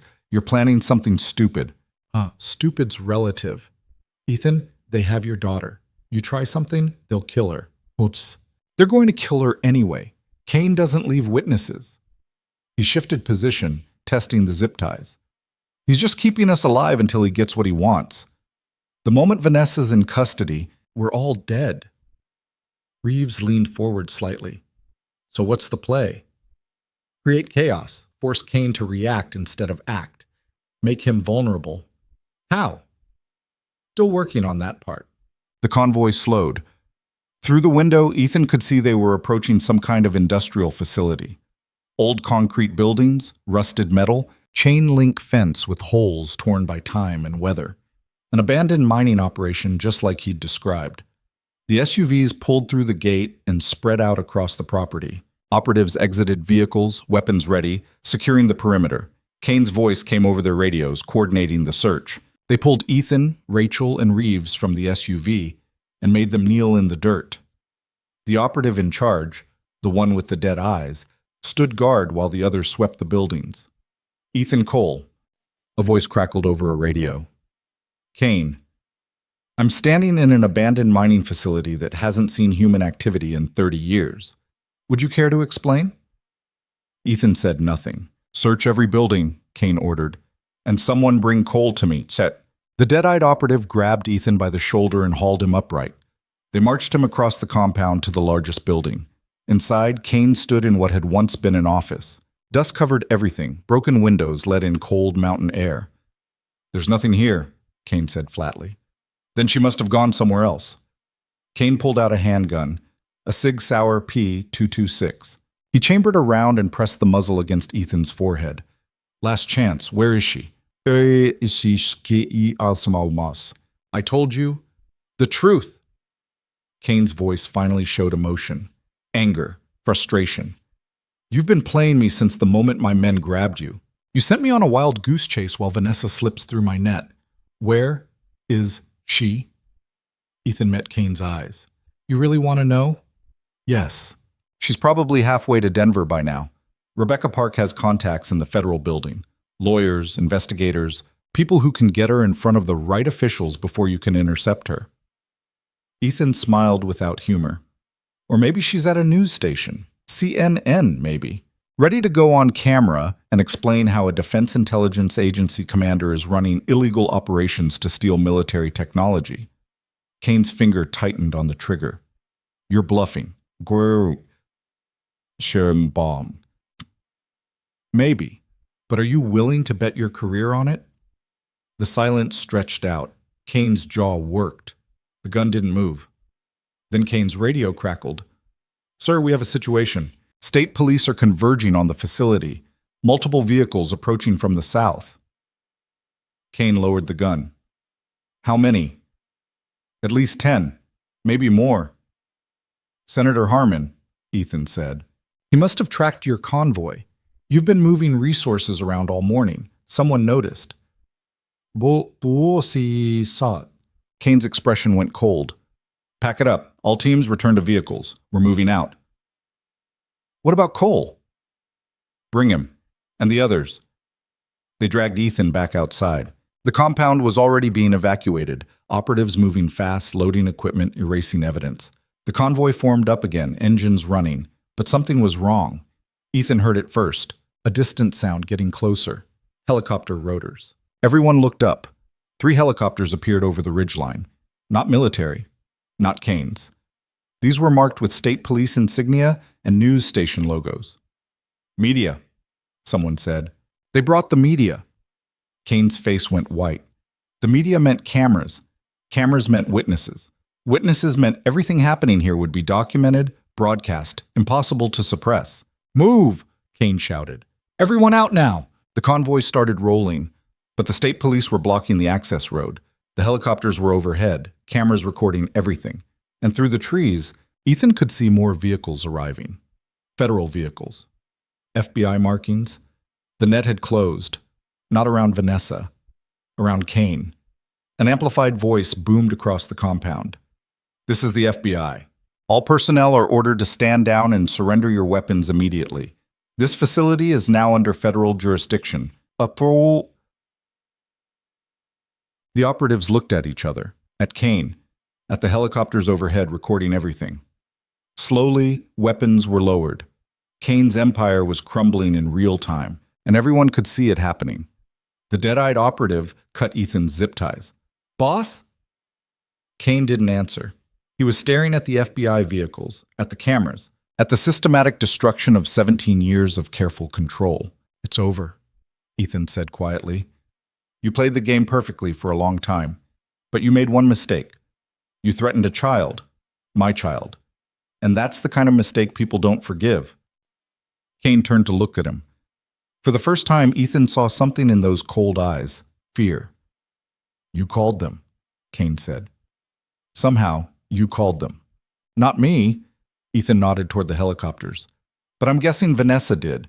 Turns out billionaire CEOs have friends in interesting places. Friends who can mobilize resources fast when they know one of their own is being hunted. Federal agents were spreading across the compound now, weapons drawn, badges displayed. Everything by the book and impossible to suppress. Victor Kane, an agent called out. You're under arrest for conspiracy, unauthorized military operations, and attempted kidnapping of a federal witness. Kane stood very still. Then, slowly, he raised his hands. The operatives were being rounded up, zip-tied, read their rights. Rachel and Reeves were freed and immediately surrounded by concerned FBI agents checking injuries. Ethan didn't move. He couldn't. The adrenaline was wearing off and everything hurt. His vision swam. His legs felt weak. Ethan! Rachel was suddenly there supporting him. Medical's coming. Just hold on. Sophie, he managed. Kane said they have Sophie. Already handled.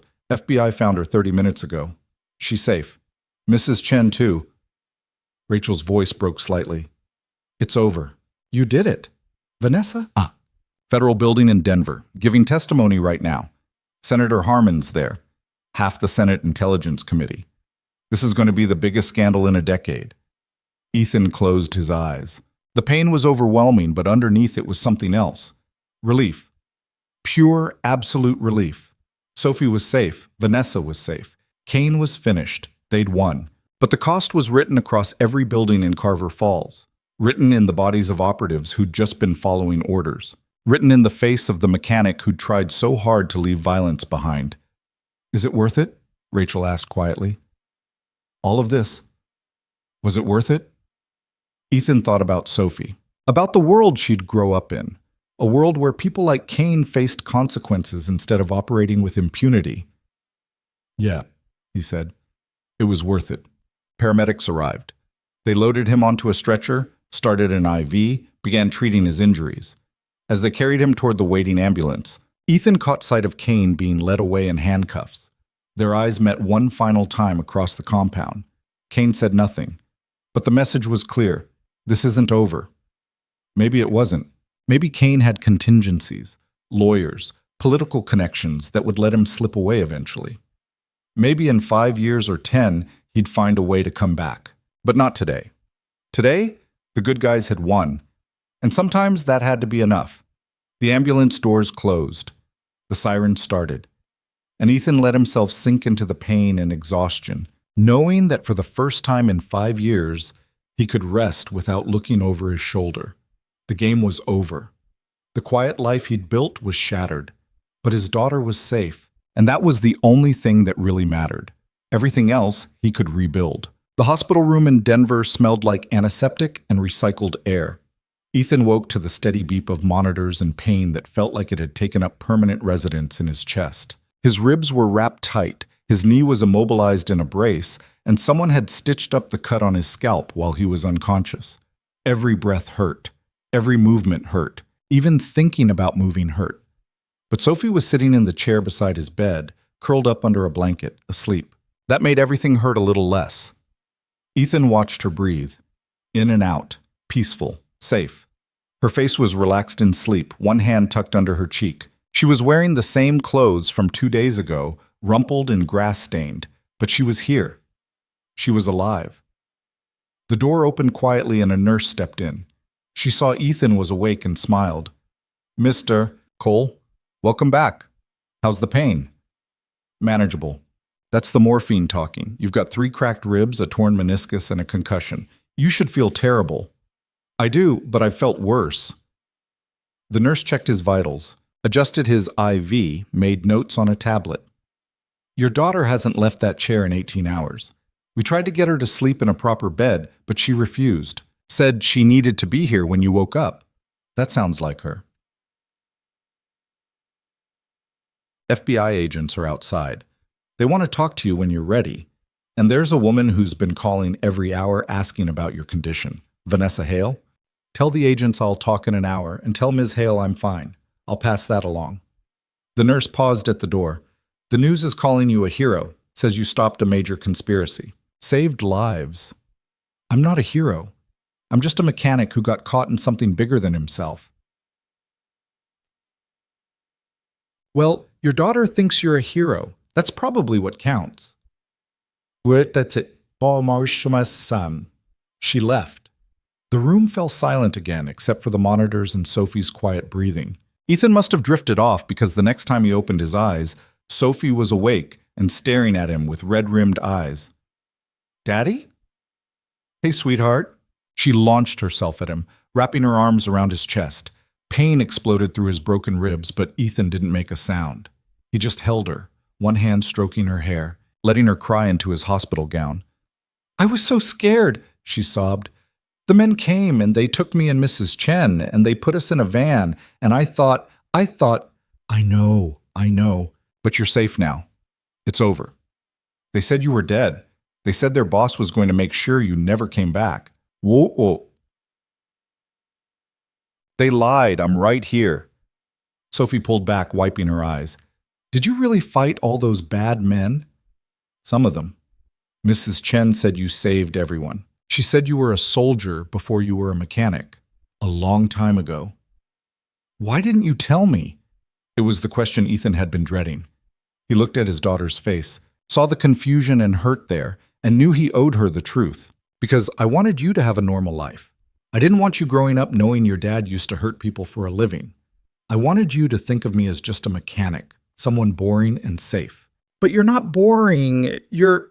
Sophie struggled for words. You're like a superhero. I'm not a superhero, baby. Heroes don't have to lie to their kids about who they are.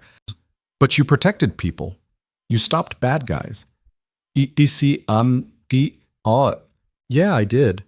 But I also did things I'm not proud of. Things that keep me up at night sometimes. Ethan touched her face gently. The person I was before you were born, he wasn't a good person. He was just good at his job. And his job was ugly. Sophie was quiet for a moment. Are you still that person? No. I changed when your mom died. I looked at you, this tiny baby who needed me, and I realized I didn't want to be that person anymore. I wanted to be someone you could be proud of. I am proud of you. Even now? After everything? Especially now. You saved people, Daddy. You saved me. Ethan pulled her close again, ignoring the pain. I love you, Sophie, more than anything in this world. That's why I fought so hard. That's why I couldn't let them win. I love you too, and they stayed like that until a soft knock interrupted them. The door opened and Vanessa stepped in. She looked different than she had 3 days ago. The blood was gone, the torn clothes replaced by a simple sweater and jeans. But her eyes held the same sharp intelligence, the same determination. Sorry to interrupt, she said quietly. But the FBI said you were awake, and I needed to see for myself. Sophie pulled away from Ethan, studying Vanessa with open curiosity. Are you the lady my dad saved? I am. Your father's very brave. I know. Vanessa smiled, but it was fragile. Do you mind if I talk to him for a few minutes? Sophie looked at Ethan. He nodded. Go get something from the cafeteria. My wallet's in that bag by the window. Get yourself something good. Can I get a cookie? Get two, seek. Sophie grabbed the wallet and left, closing the door behind her. Vanessa moved to the chair she'd been sitting in and lowered herself carefully, like someone who'd been running on adrenaline for days and was finally feeling the crash. You look terrible, Ethan said. You look worse. Fair enough. Silence settled between them. Not uncomfortable, but weighted with everything that had happened. Kane's in federal custody, Vanessa said finally. They're charging him with conspiracy, unauthorized military operations, attempted kidnapping, obstruction of justice. The list keeps growing.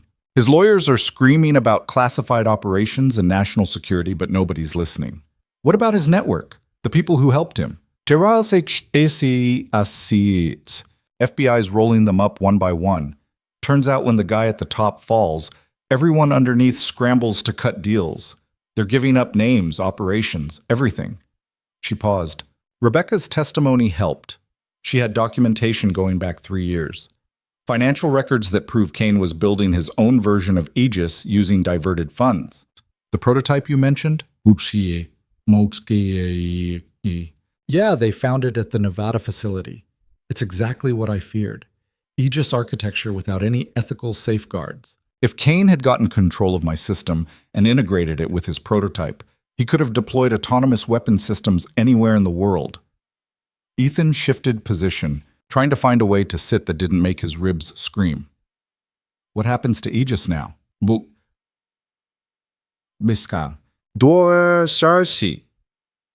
Defense Department's putting together an independent review board. Senator Harmon's overseeing it personally. They want to make sure the safeguards I built are permanent and can't be removed without triggering system shutdown. Vanessa's expression was complicated. Part of me wishes I'd never built it, never created something with that much potential for harm. But you did build it. And you built it right. With protections, with ethics. That's more than most people would do. Is it enough? Don't know, but it's something. Another silence. Vanessa looked at her hands. I came here to thank you and to apologize. You had a quiet life, a good life, and I destroyed it by crashing through your fence. You didn't destroy anything. Cain did that. You were just trying to survive. Still, your garage is gone. The sheriff's station is a crime scene. Your town's been invaded by federal agents and reporters, all because of me. My garage can be rebuilt. The station can be repaired, and reporters will get bored and leave eventually. Ethan met her eyes. What matters is that my daughter's safe, that Cain's in custody, that your technology didn't end up in the wrong hands. Everything else is just property. You really believe that? I have to. Otherwise, I'd spend the rest of my life angry about things I can't change. Vanessa stood up and walked to the window. Outside, Denver sprawled across the landscape. Tall buildings, busy streets, millions of people living their lives without knowing how close they'd come to having weaponized AI operating without oversight. I remember you now, she said quietly. From Syria. It was 5 years ago, but I remember. You were part of the extraction team. You got me out of that compound when everyone else was following orders to deliver me to Cain. You weren't supposed to remember that. They gave you drugs. Told you it was trauma from the kidnapping. I know what they told me, but I remember your face. The way you looked at me when you said we were getting out. Like you'd already made a decision and nothing was going to change it. She turned from the window. Why did you do it? Risk everything to save someone you didn't know. Ethan thought about it, about that night in Syria, the compound, the moment he'd realized what Cain intended to do. Because it was wrong. Because you were a civilian who'd done nothing except be smart enough to build something dangerous. And because I was tired of following orders that made me feel like a monster. So you threw away your career, your whole life. I traded one life for a better one. Became a father, raised my daughter. That was worth more than any career working for Cain. He paused. Until 3 days ago, I thought I'd gotten away clean. Thought I'd managed to escape without consequences. And now I'm not sure what happens. FBI says they need me for testimony. Harmon wants me in Washington for committee hearings. My face is all over the news. Every part of the life I built is compromised. Vanessa came back to the chair. What if I could help with that? How? My company has significant resources, security divisions, private investigators, people who specialize in helping witnesses disappear after high-profile cases. I could set you up somewhere new identity, new location, financial security, whatever you need to keep Sophie safe. You want to help me run again? I want to give you options. You saved my life twice. Let me try to return the favor. Wolves. Ethan looked at her. Really looked at her. This woman who'd crashed into his world and turned everything upside down. Who'd been hunted and injured and terrified, but never gave up. Who'd built something dangerous and immediately tried to control it. Who was now offering to help him disappear, even though it would cost her money and resources she didn't have to spend. Why? He asked. Why go through all that trouble for someone you barely know? Because you didn't have to help me. You could have handed me over to Cain and probably cut a deal that kept you and Sophie safe. But you didn't. You fought. You risked everything. Her voice got quieter. People like you are rare. The world needs more of you, not fewer. So if I can help keep you in it, I will. The door opened and Sophie came back, carrying 2 cookies and what looked like a hot chocolate. The lady at the cafeteria gave me this for free because she recognized me from the news. She said I'm famous. You're infamous, Ethan corrected. There's a difference. What's the difference? About 6 months of therapy. Sophie climbed back into her chair and started on the first cookie. Vanessa watched her with something complicated in her expression, almost wistful. You have kids? Sophie asked through a mouthful of cookie. No, never had time for a family. My company takes up most of my life. That sounds lonely. It is, sometimes. Oh, you could spend time with us. My dad makes good pancakes, and we watch movies on Friday nights. Vanessa glanced at Ethan. He shrugged. She's not wrong about the pancakes. I appreciate the offer, but I'm not sure your dad wants a billionaire CEO hanging around reminding him of everything that happened. Why not? You seem nice and you're pretty. My dad thinks so too. I saw him looking at you when we were at the sheriff's station. Ethan's face went hot. Sophie. What? You were looking at her. I saw it. I was making sure she wasn't injured. Uh-huh. Sure, Dad. Vanessa was trying not to smile. Your daughter's very observant. She's 8. She's not supposed to be this observant. I'm almost 9, Sophie corrected. And I know when someone likes someone else. Okay, that's enough cookies for you. You're getting a sugar high. But Sophie just grinned and took another bite, clearly pleased with herself. Vanessa's phone buzzed. She checked it, frowned, then looked at Ethan. Senator Harmon's office. They want me in Washington tomorrow for closed-door testimony. I should probably go prepare. How long will you be gone? A few days, maybe a week. Depends how deep they want to dig into Aegis and Kane's operations. She stood up. But I'll be back. I have some business to discuss with a mechanic about rebuilding his garage. You don't have to do that. I know, but I want to. She looked at Sophie. It was nice meeting you. Your father's very lucky to have you. He knows. I tell him all the time. Vanessa left. The room felt somehow emptier without her presence. Sophie was watching Ethan with knowing eyes. You like her. I don't know her well enough to like her. You saved her life.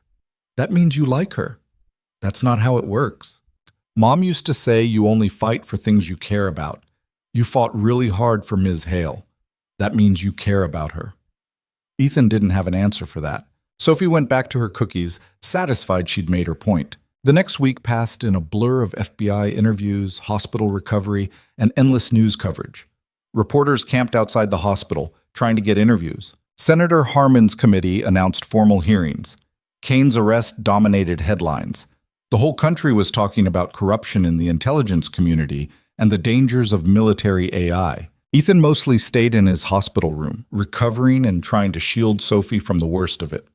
Rachel visited every day, bringing updates on Carver Falls and the cleanup efforts. Reeves came once, his arm in a sling, looking exhausted but determined. Town council's already talking about rebuilding the station, Reeves said. Got a bunch of contractors volunteering to do the work at cost.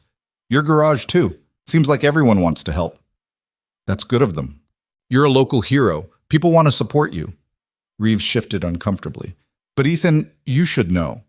FBI's been asking questions about your past, about what you did before you moved here. They find anything? Bits and pieces? Nothing concrete. Your name change was legal. Your background check for the garage business was clean. But they're digging. Reeves met his eyes. How bad is it? What they might find? Bad enough. I did things I'm not proud of. Hurt people who probably deserved it, but some who didn't. Followed orders that shouldn't have been given. Will you be charged? I don't know. Most of what I did was under classified operations. Technically legal at the time, but ethics and legality don't always match up. Reeves nodded slowly. For what it's worth, I don't care what you did before you moved to Carver Falls. The man I know is a good father and a decent person. That's all that matters to me. Thanks, Tom. After Reeves left, Ethan sat alone thinking about consequences. He'd escaped Kane's network 5 years ago, but he'd always known the past might catch up. Now it had. Now people were asking questions. Now his old life was colliding with his new one in ways that couldn't be controlled. The door opened and 2 FBI agents stepped in. Different from the ones who'd been doing routine interviews. These were older, higher ranking, and they had the serious expressions of people about to deliver bad news. Mr. Cole, I'm Special Agent Morrison. This is Special Agent Chen. We're from the Bureau's National Security Division. What can I do for you? We need to talk about your service record, specifically your time working with Victor Kane. Ethan's stomach tightened. I've already given statements about that. Yes, but those statements were about Kane's recent activities. We're interested in older operations, things that happened when you were actively working for him. Those operations were classified. Many of them have been declassified in the last 72 hours. Senator Harman's committee has been very aggressive about transparency. Morrison pulled out a file. Kazakhstan, 2020. The operation where you extracted Vanessa Hale. Your after-action report says you encountered hostile forces and were forced to go off mission to ensure civilian safety. That's accurate. But Kane's report says something different. It says you disobeyed direct orders, compromised the operation, and caused the death of 2 team members. Kane's report is a lie. I saved Vanessa's life because Kane intended to kidnap her and use her skills for unauthorized weapons development. The 2 team members who died were killed because they tried to stop me from doing the right thing. The agents exchanged glances. Chen spoke up. You're admitting to killing fellow operatives? I'm admitting to defending myself and an innocent civilian from people who were following illegal orders. That's your position? That's the truth. Morrison closed the file. Mr. Cole, we're not here to arrest you. We're here to understand what happened. Kane's network is unraveling, and every day we find more evidence of unauthorized operations. But we need witnesses, people willing to testify about what really happened on these missions. You want me to testify against Kane's operations?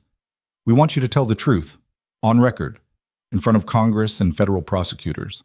Help us build a case that ensures Kane never operates again. Ethan looked at both agents. If I do that, I'm admitting to things that might be criminal, things that happened under classified authority but were morally wrong. Possibly, but you'd also be helping to dismantle a corrupt system that's operated without oversight for almost 2 decades. Morrison leaned forward. Morrison leaned. The director personally authorized me to offer you immunity. Full immunity for anything that happened during your service with Kane's unit, in exchange for complete cooperation and testimony. Wow. Why would you do that? Because taking down Kane is more important than prosecuting former operatives who were following orders. And because Senator Harman went to bat for you. Said you were the kind of witness who could break this case wide open. Ethan was quiet for a long time. Immunity meant safety. Meant he could tell the truth without risking prison. Meant Sophie would never have to visit her father behind bars. But it also meant reliving every mission, every operation, every decision that still kept him up at night. I'll need to think about it. You have 48 hours. After that, the offer expires and you're on your own. The agents left.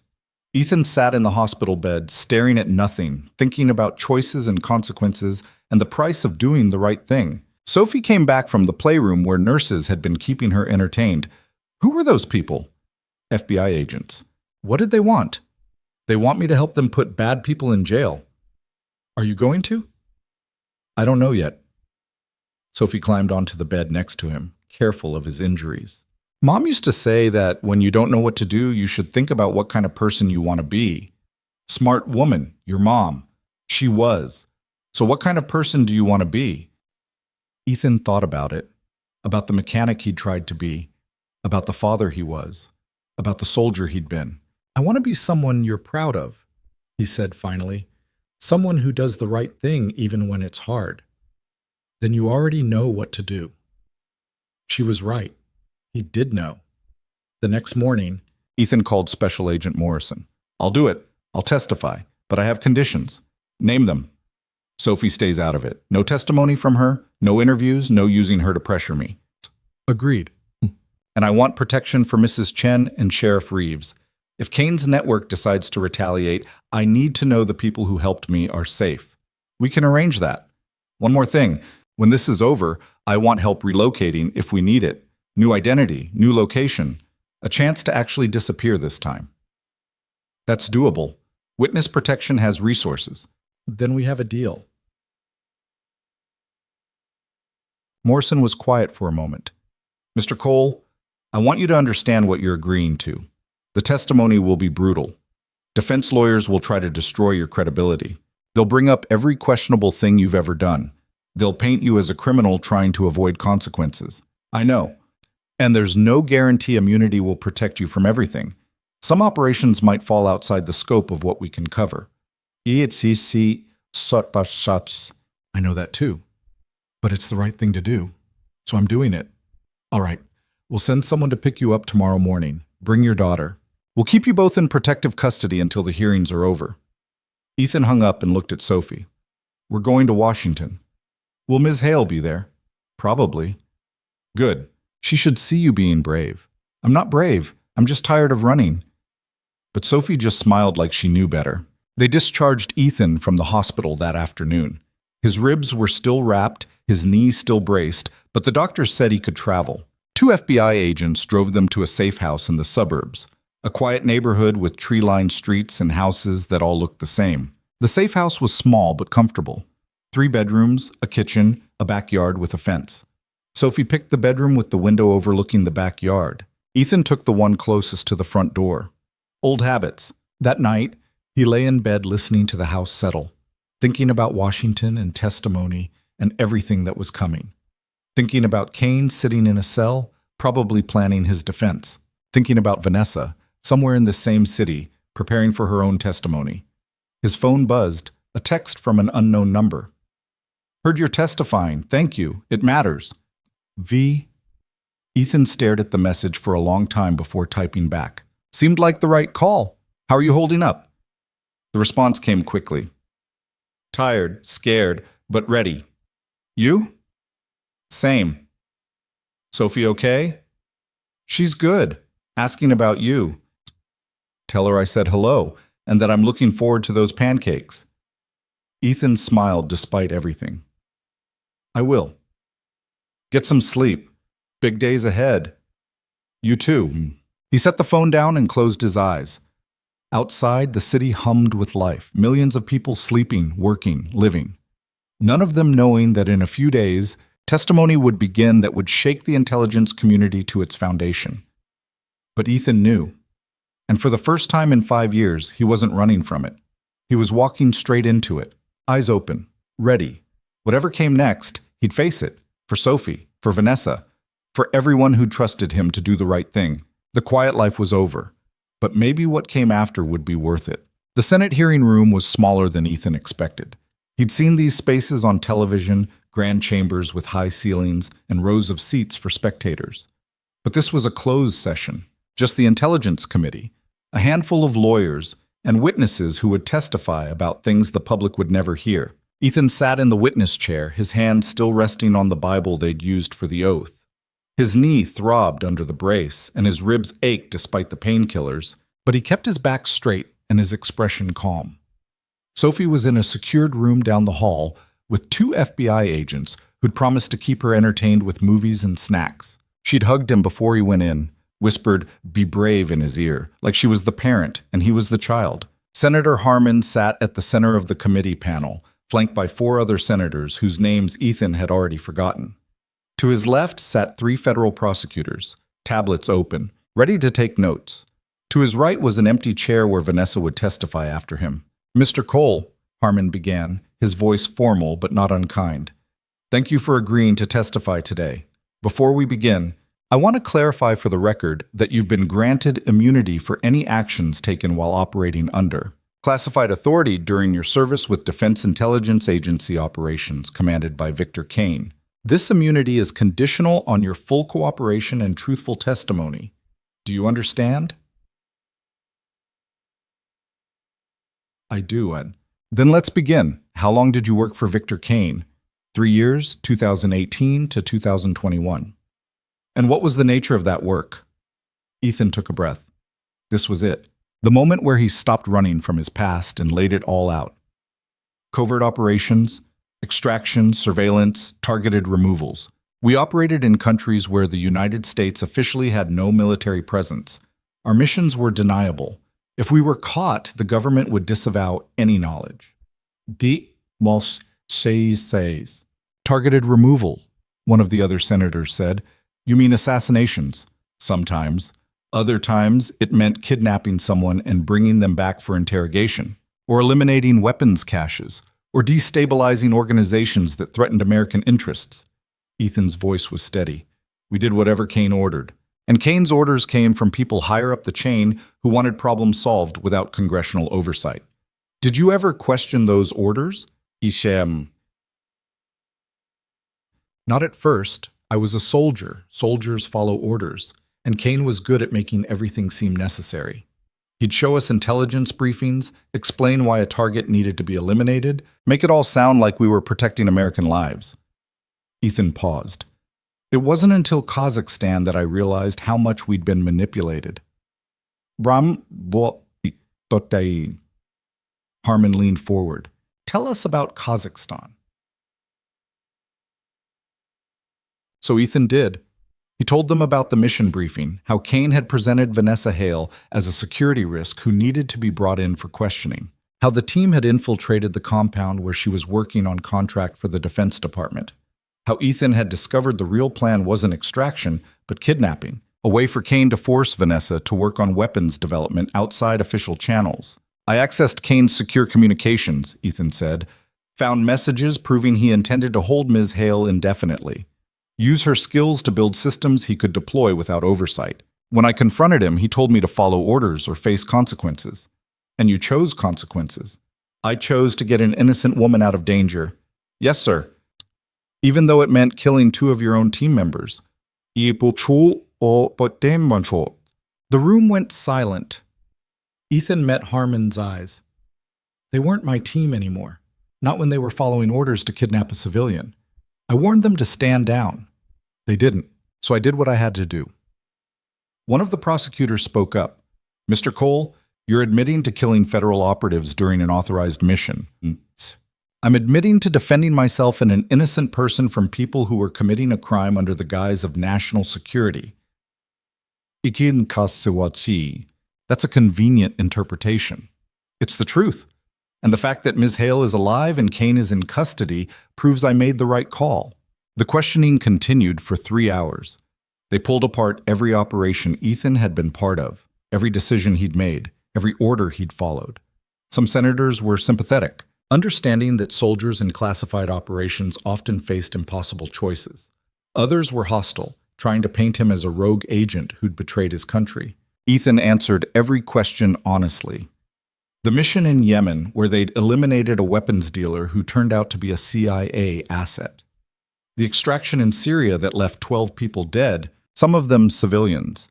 The surveillance operation in Berlin where they'd blackmailed a German official into cooperation. All of it ugly. All of it authorized by Kane. All of it weighing on Ethan's conscience for 5 years. Why didn't you come forward sooner? One senator demanded. If you knew Kane was operating outside the law, why wait 5 years? Because I was scared. Because I had a daughter to protect. Because Kane's network was so deep, I didn't think anyone would believe me. Ethan's voice hardened. And because after what I'd seen, after what I'd done, I didn't trust the system to do the right thing. I still don't, entirely. But Ms. Hale didn't have a choice. She needed help, so I helped. When they finally called a recess, Ethan felt like he'd been interrogated for days. His throat was dry, his head pounding. An aide brought him water and he drank it gratefully. The door opened and Vanessa walked in. She was dressed in a dark suit, professional and composed, but her eyes found his immediately. How bad was it? She asked quietly. About what I expected.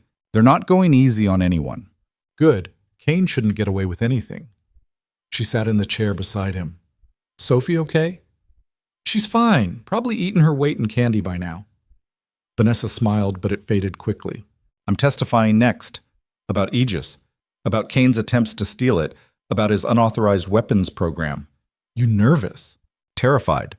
I've given presentations to defense contractors and government officials, but this feels different.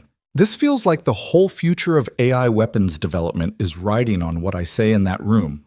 It probably is. That's not comforting. You'll do fine. Just tell them the truth. Show them why safeguards matter. Make them understand what Kane would have done with Aegis if he'd succeeded. Vanessa was quiet for a moment. When this is over, what are you going to do? Go back to Carver Falls? I don't know. The town's been good about everything, but I'm not sure I can go back to just being a mechanic. Too many people know who I was, what I did. You could work for me. Ethan looked at her. What? Hale Defense Technologies needs people with your expertise, security consulting, training programs for operatives who actually understand ethics and oversight. You could help build systems that prevent another Kane from emerging. Vanessa, I killed people.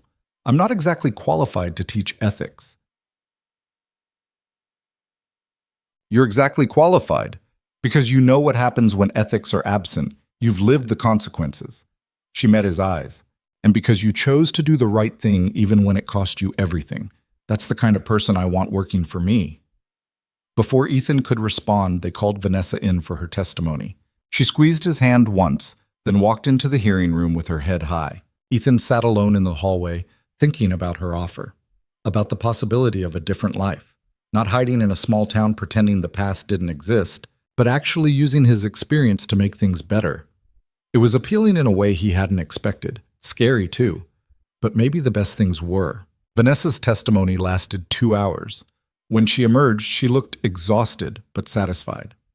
They're recommending a complete overhaul of oversight for military AI development, independent review boards, congressional approval for deployment, mandatory ethics training for everyone involved. That's good. It's a start. She checked her phone. Rebecca says Kane's lawyers are trying to cut a deal, reduce charges in exchange for information about other classified programs. Will it work? Harmon says no. Says they have enough evidence to prosecute without Kane's cooperation. They want to make an example of him. Over the next 4 weeks, the case against Victor Kane unfolded in classified hearings and sealed court documents. Ethan testified 3 more times, each session pulling apart another piece of Kane's network. Rachel and Sheriff Reeves testified about the attack on Carver Falls. Rebecca Park presented technical evidence about the unauthorized Aegis prototype. Major General Morrison testified about the access codes Kane had used to cover his operations. The evidence was overwhelming. Kane had built an empire on classified budgets and deniable operations, answering to no one, operating with impunity for 17 years.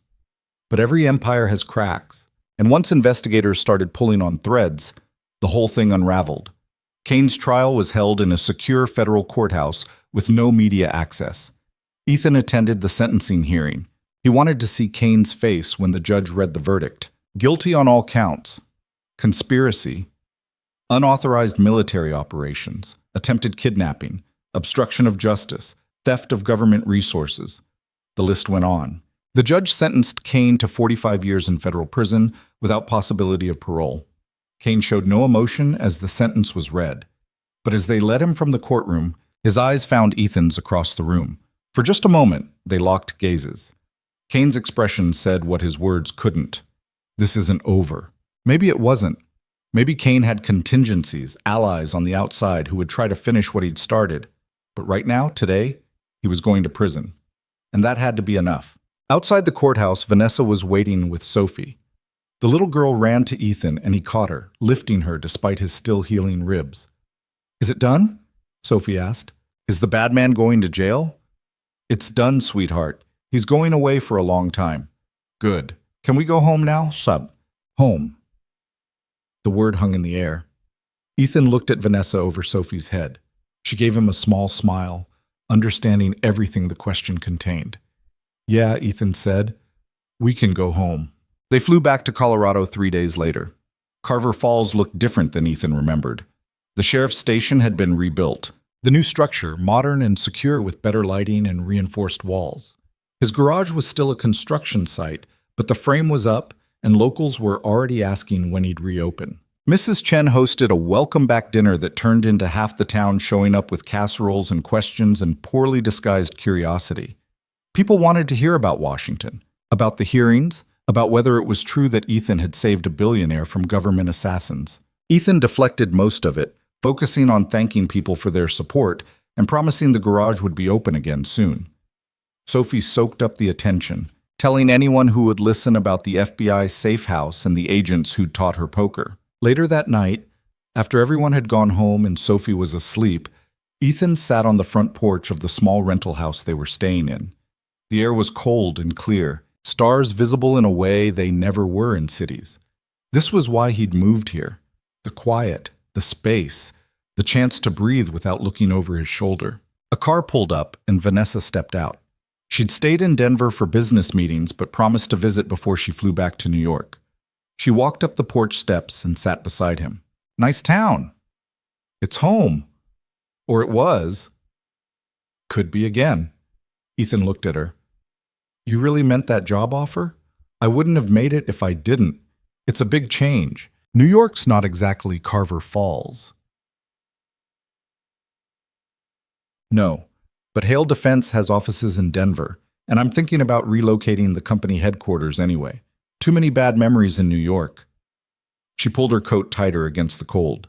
I could use someone in Colorado who understands both security and ethics, someone who's seen what happens when oversight fails. What about Sophie? Good schools in Denver, parks, normal life. She could visit here on weekends if she wanted. Vanessa turned to face him. Ethan, I'm not asking you to give up everything again. I'm asking you to consider building something new, something better than just hiding from the past. I don't know if I'm qualified for that. You're more qualified than you think. You made hard choices. You lived with consequences. You know the cost of doing the right thing. She paused. That's rare. Most people in this business only understand orders and results. They don't understand the human price. Ethan thought about Kane's network, about all the operatives who'd followed orders without questioning, about the people who'd died because nobody stopped to ask if the mission was justified, about Vanessa, who'd built something dangerous and immediately tried to control it because she understood responsibility. If I do then, he said slowly, it can't be in the shadows. No classified operations, no deniable actions. Everything transparent and accountable. That's exactly what I'm building. Complete transparency and defense contracting. Ethics oversight on every project. No more programs that operate without congressional knowledge. A lot of people in the industry won't like that. I know. But after what happened with Kane, Congress is demanding it. And I'd rather build the new standard than fight it. She smiled. Besides, having someone like you on staff sends a message. We're serious about doing this right. They sat in silence for a while, watching the stars. Inside, through the window, Ethan could see Sophie's backpack on the couch, her homework scattered across the table, evidence of a life that was still innocent despite everything that had happened. I need to think about it, Ethan said finally. Talk to Sophie. Make sure this is what's right for her. Take all the time you need. The offer stands. Vanessa left an hour later, promising to stay in touch. Ethan watched her drive away, then went inside and checked on Sophie. She was sprawled across her bed, one arm hanging off the edge, sleeping hard the way only children could. He sat in the chair by her bed, watching her breathe, thinking about choices and futures and the difference between running away and moving forward. For 5 years he'd been running, building a quiet life, yes, but always looking over his shoulder, always waiting for the past to catch up. Maybe it was time to stop running. Time to actually deal with what he'd been instead of hiding from it. The next morning at breakfast, Sophie was unusually quiet. She pushed cereal around her bowl without eating, her expression thoughtful. What's on your mind, kiddo? Ethan asked. Are we staying here, in Carver Falls? Would you want to? Sophie considered it. I like it here, but it feels different now. Like everyone knows stuff about us that they didn't before. Yeah, I know what you mean. Ms. Hale's job offer. Are you going to take it? Ethan blinked. How do you know about that? Sus. I heard you talking last night. You left the window open. Sophie finally looked up. Would we move to Denver? Maybe, if I took the job. Nothing's decided yet. Would I have to change schools? You'd go to a new school, yeah. But we could visit here on weekends. Keep in touch with your friends. Sophie was quiet again, processing. Would Miss Hale be around if we moved? Probably. She'd be my boss. I like her. She's nice, and she makes you smile. I smile. Not like that. Not like how you smile when she's here. Sophie took a bite of cereal. Mom used to make you smile like that, before she got sick. The observation hit Ethan harder than he expected. He'd been so focused on keeping Sophie safe, on building a stable life, that he'd stopped thinking about anything beyond survival. But Sophie was right. Vanessa made him feel something he hadn't felt in years. Hope, maybe. Or possibility.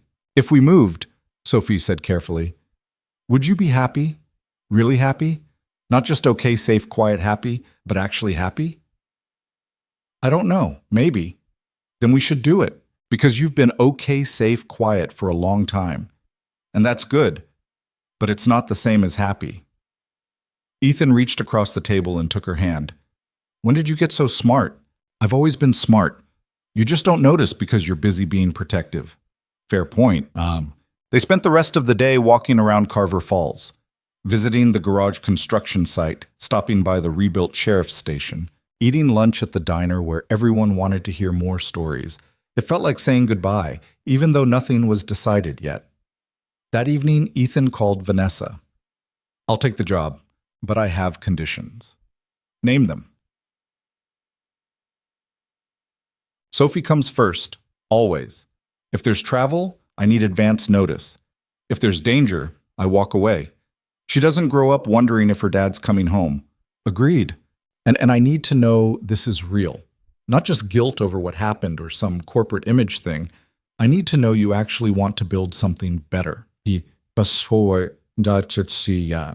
Ethan, I've spent 5 years building Aegis with safeguards most people said were unnecessary. I've turned down contracts because the buyers wanted unrestricted access. I've testified against the entire defense industry's standard practices. Her voice was firm. This isn't guilt. This is who I am. And I want people around me who share that vision. Okay then, when do I start? How about January? Gives you time to finish the garage rebuild, get Sophie settled with the idea of moving. We'll find you housing in Denver, get her enrolled in a good school. That works. Ethan, Vanessa's voice softened. Thank you for trusting me, for giving this a chance. Thank you for crashing through my fence. She laughed. Worst and best decision I ever made. They talked for another hour, making plans, discussing logistics, slowly building something that felt less like a job offer and more like a partnership. When they finally hung up, Ethan felt lighter than he had in months. Sophie appeared in the doorway. So we're moving? Looks like it. Good. I already told Mrs. Chen we'd visit every month. She said she'd save my old bedroom for sleepovers. You're taking this surprisingly well. Dad, I'm 8. I've survived assassins and FBI safe houses and watching my father get arrested. Moving to a new city isn't that scary. She climbed onto the couch next to him. Besides, you're happy, really happy. That makes it okay. Bosit. Winter arrived in Colorado with heavy snow and temperatures that dropped below zero. The garage reopened in December, just in time for people to need help with dead batteries and frozen engines. Ethan worked long hours finishing projects, training the 2 mechanics he'd hired to take over when he moved to Denver. Vanessa visited twice, staying at the small bed and breakfast in town, joining Ethan and Sophie for dinners that felt surprisingly natural. Sophie had decided Vanessa was basically family and treated her accordingly, which meant blunt questions about whether she was dating anyone and why she worked so much. I don't have time to date, Vanessa explained over pizza one night. That's dumb, Sophie said. Everyone needs time for important stuff. Work is important. So are people, right, Dad? Ethan, caught between his daughter and a billionaire CEO, just sighed. I'm staying out of this. Coward, both of them said simultaneously. Christmas came. Ethan and Sophie drove to Denver for dinner at Vanessa's apartment. It was the first real holiday either of them had celebrated in years, and something about being together made it feel less lonely. Sophie fell asleep on the couch after dinner, exhausted from opening presents. Ethan carried her to the guest room while Vanessa cleaned up. She's wonderful, Vanessa said when Ethan came back. You've done an amazing job with her. I've done my best. Some days that's enough. Some days it isn't. That's parenting. That's life. Vanessa handed him coffee. Can I ask you something personal? Sure, Ian. Are you doing this just for Sophie, the job, the move? Are you doing it because you think it's what she needs? Ethan thought about it. At first, maybe. But no, I'm doing it because I want to. Because hiding in a small town was never going to be enough forever. Because you're right. I can use what I learned to build something better. He paused. And because being around you makes me think maybe there's more to life than just surviving. Vanessa set her coffee down carefully. That's good, because I was worried this was one-sided. What's one-sided? This. She gestured between them. Whatever this is. Partnership, friendship, something more. I wasn't sure if you felt it too. I feel it. I'm just not sure what to do about it. We could start with being honest, with not pretending this is just business. And if it gets complicated, then it gets complicated. But I'd rather try and fail than never try at all. Ethan looked at her. This woman who'd crashed into his life and changed everything, who'd been hunted and terrified but never gave up, who was brilliant and driven but also lonely in ways she tried to hide, who made Sophie laugh and challenged Ethan to be better than he thought he could be. Okay, he said. Let's try. The kiss was tentative at first, both of them unsure. But then it deepened, and for the first time in 5 years, Ethan felt something beyond survival. He felt alive. When they finally pulled apart, Vanessa was smiling. So, that's a yes to the job? That was a yes to a lot of things. They spent the rest of the night talking about the future, about the past, about what they wanted and what scared them. It wasn't perfect or smooth. They disagreed about things, discovered they had different views on parenting and work-life balance. But they listened to each other, adjusted, found middle ground. By the time Ethan and Sophie drove back to Carver Falls the next morning, something had shifted. The future felt less like uncertainty and more like possibility. January arrived cold and clear. Ethan closed the garage for the final time, handed the keys to his 2 mechanics, and loaded everything he and Sophie owned into a moving truck. The whole town came out to say goodbye. Mrs. Chen cried. Sheriff Reeves shook his hand and made him promise to visit. Rachel hugged him tight and whispered, "Be happy," in his ear. The drive to Denver took 3 hours. Sophie slept most of the way, exhausted from goodbyes. Ethan drove in silence, watching the landscape change from small-town rural to city sprawl. Part of him mourned what he was leaving behind, but most of him was ready. Their new house was in a quiet neighborhood with good schools and parks nearby.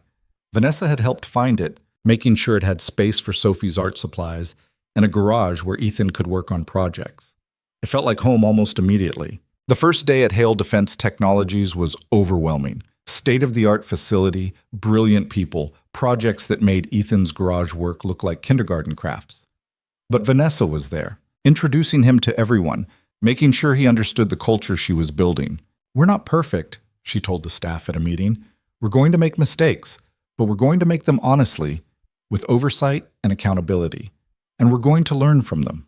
That's what separates us from places like Kane's operation." Over the next few months, Ethan settled into his new role. He trained security teams on ethical decision-making, reviewed contracts for red flags, consulted on operations that needed someone who understood both tactics and consequences. It was challenging work, but good, the kind of work that let him sleep at night. Sophie thrived in her new school, making friends quickly and joining the art club. She missed Carver Falls sometimes, but the visits every few weeks helped, and having Vanessa around helped too. The Billionaire CEO, who'd been too busy for relationships, somehow made time for family dinners and Sophie's art shows and lazy Sunday mornings. Spring brought warm weather and the kind of optimism that only comes after surviving something terrible. Ethan and Vanessa weren't rushing anything. They were building something slowly, carefully, learning each other's patterns and histories. Sophie approved, which helped. Mrs. Chen approved too, though she made pointed comments about weddings during their monthly visits. One evening in May, Ethan found himself on the back deck of his Denver house, watching Sophie play in the yard with the neighbor's dog. Vanessa sat beside him, her hand in his, both of them quiet. "You know what I've learned?" Ethan said eventually. "What?" "That running from your past doesn't work. You can hide for 5 years or 10 or 20, but eventually you have to face what you were, who you were, what you did. And then what? Then you decide if you're going to let it destroy you or use it to build something better." He looked at her. "I did terrible things for Kane, things that will always be part of my history, but they don't have to define my future." "Is that what we're doing? Building something better?"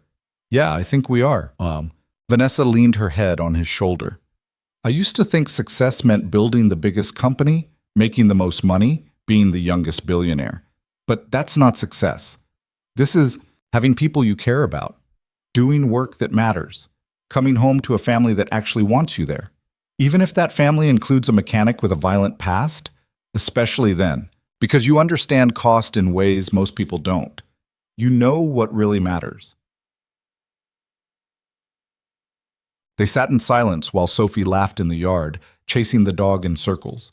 The sound of pure joy, uncomplicated by fear or trauma. Just a kid being a kid. "I'm glad you crashed through my fence," Ethan said quietly. Vanessa smiled. "Me too. Best accident I ever had." Summer came.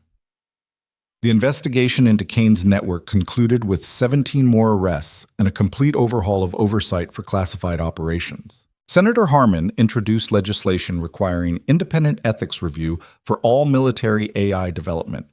The defense industry fought it, but public opinion was against them. Kane's trial had exposed too much. Ethan testified one final time at a public hearing where reporters were allowed.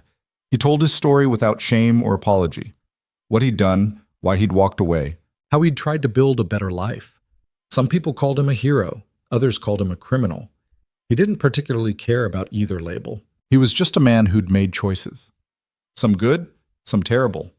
Who'd hurt people and saved people and spent 5 years trying to figure out how to live with all of it. Who'd discovered that redemption wasn't about erasing the past, but about building a future worth the price you'd paid. After the hearing, Ethan took Sophie to get ice cream.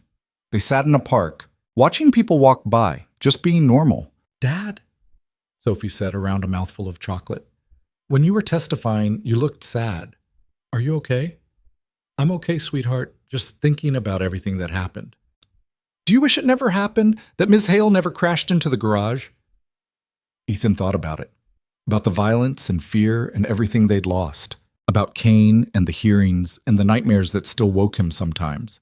But also about Vanessa and the new job and the family they were slowly becoming. "No," he said finally. "I don't wish it never happened. Because sometimes the storm that destroys your life is also the storm that shows you what really matters. And what matters is you and Vanessa, and doing work that actually helps people instead of just surviving." Sophie nodded seriously. "Mom used to say storms make you stronger. Your mom was right about a lot of things. She'd like Ms. Hale. They both ask too many questions and don't let you hide from stuff." Ethan laughed. "Yeah, your mom would definitely like her." They finished their ice cream and walked home through the warm evening. Cars passed, people walked their dogs. The world kept turning the way it always did. Somewhere, Victor Kane sat in a prison cell, probably still planning and scheming. Somewhere, operatives who'd worked for him were facing their own reckonings. And somewhere, the next person who thought they could operate without accountability was learning they couldn't. But here, now, Ethan just focused on walking home with his daughter. On the dinner Vanessa was probably cooking. On the simple, ordinary, precious reality of a life built on truth instead of hiding. That night, after Sophie was asleep and Vanessa had gone home to her own place, Ethan sat on the back deck again. The stars were bright despite the city lights. The air was warm. Everything was quiet. He thought about the question Vanessa had asked months ago. Was it worth it? All the pain and fear and loss? Yeah, it was worth it. Because hiding was just surviving. This life with Sophie and Vanessa and meaningful work, this was actually living. And living, Ethan had learned, was always worth fighting for. The mechanic who tried to leave violence behind had discovered something important. You can't escape your past, but you can choose what you build with it. You can let it destroy you, or you can use it as foundation for something better, something honest, something worth the price you paid. Ethan chose the second option, and for the first time in 5 years, he wasn't running anymore. He was home,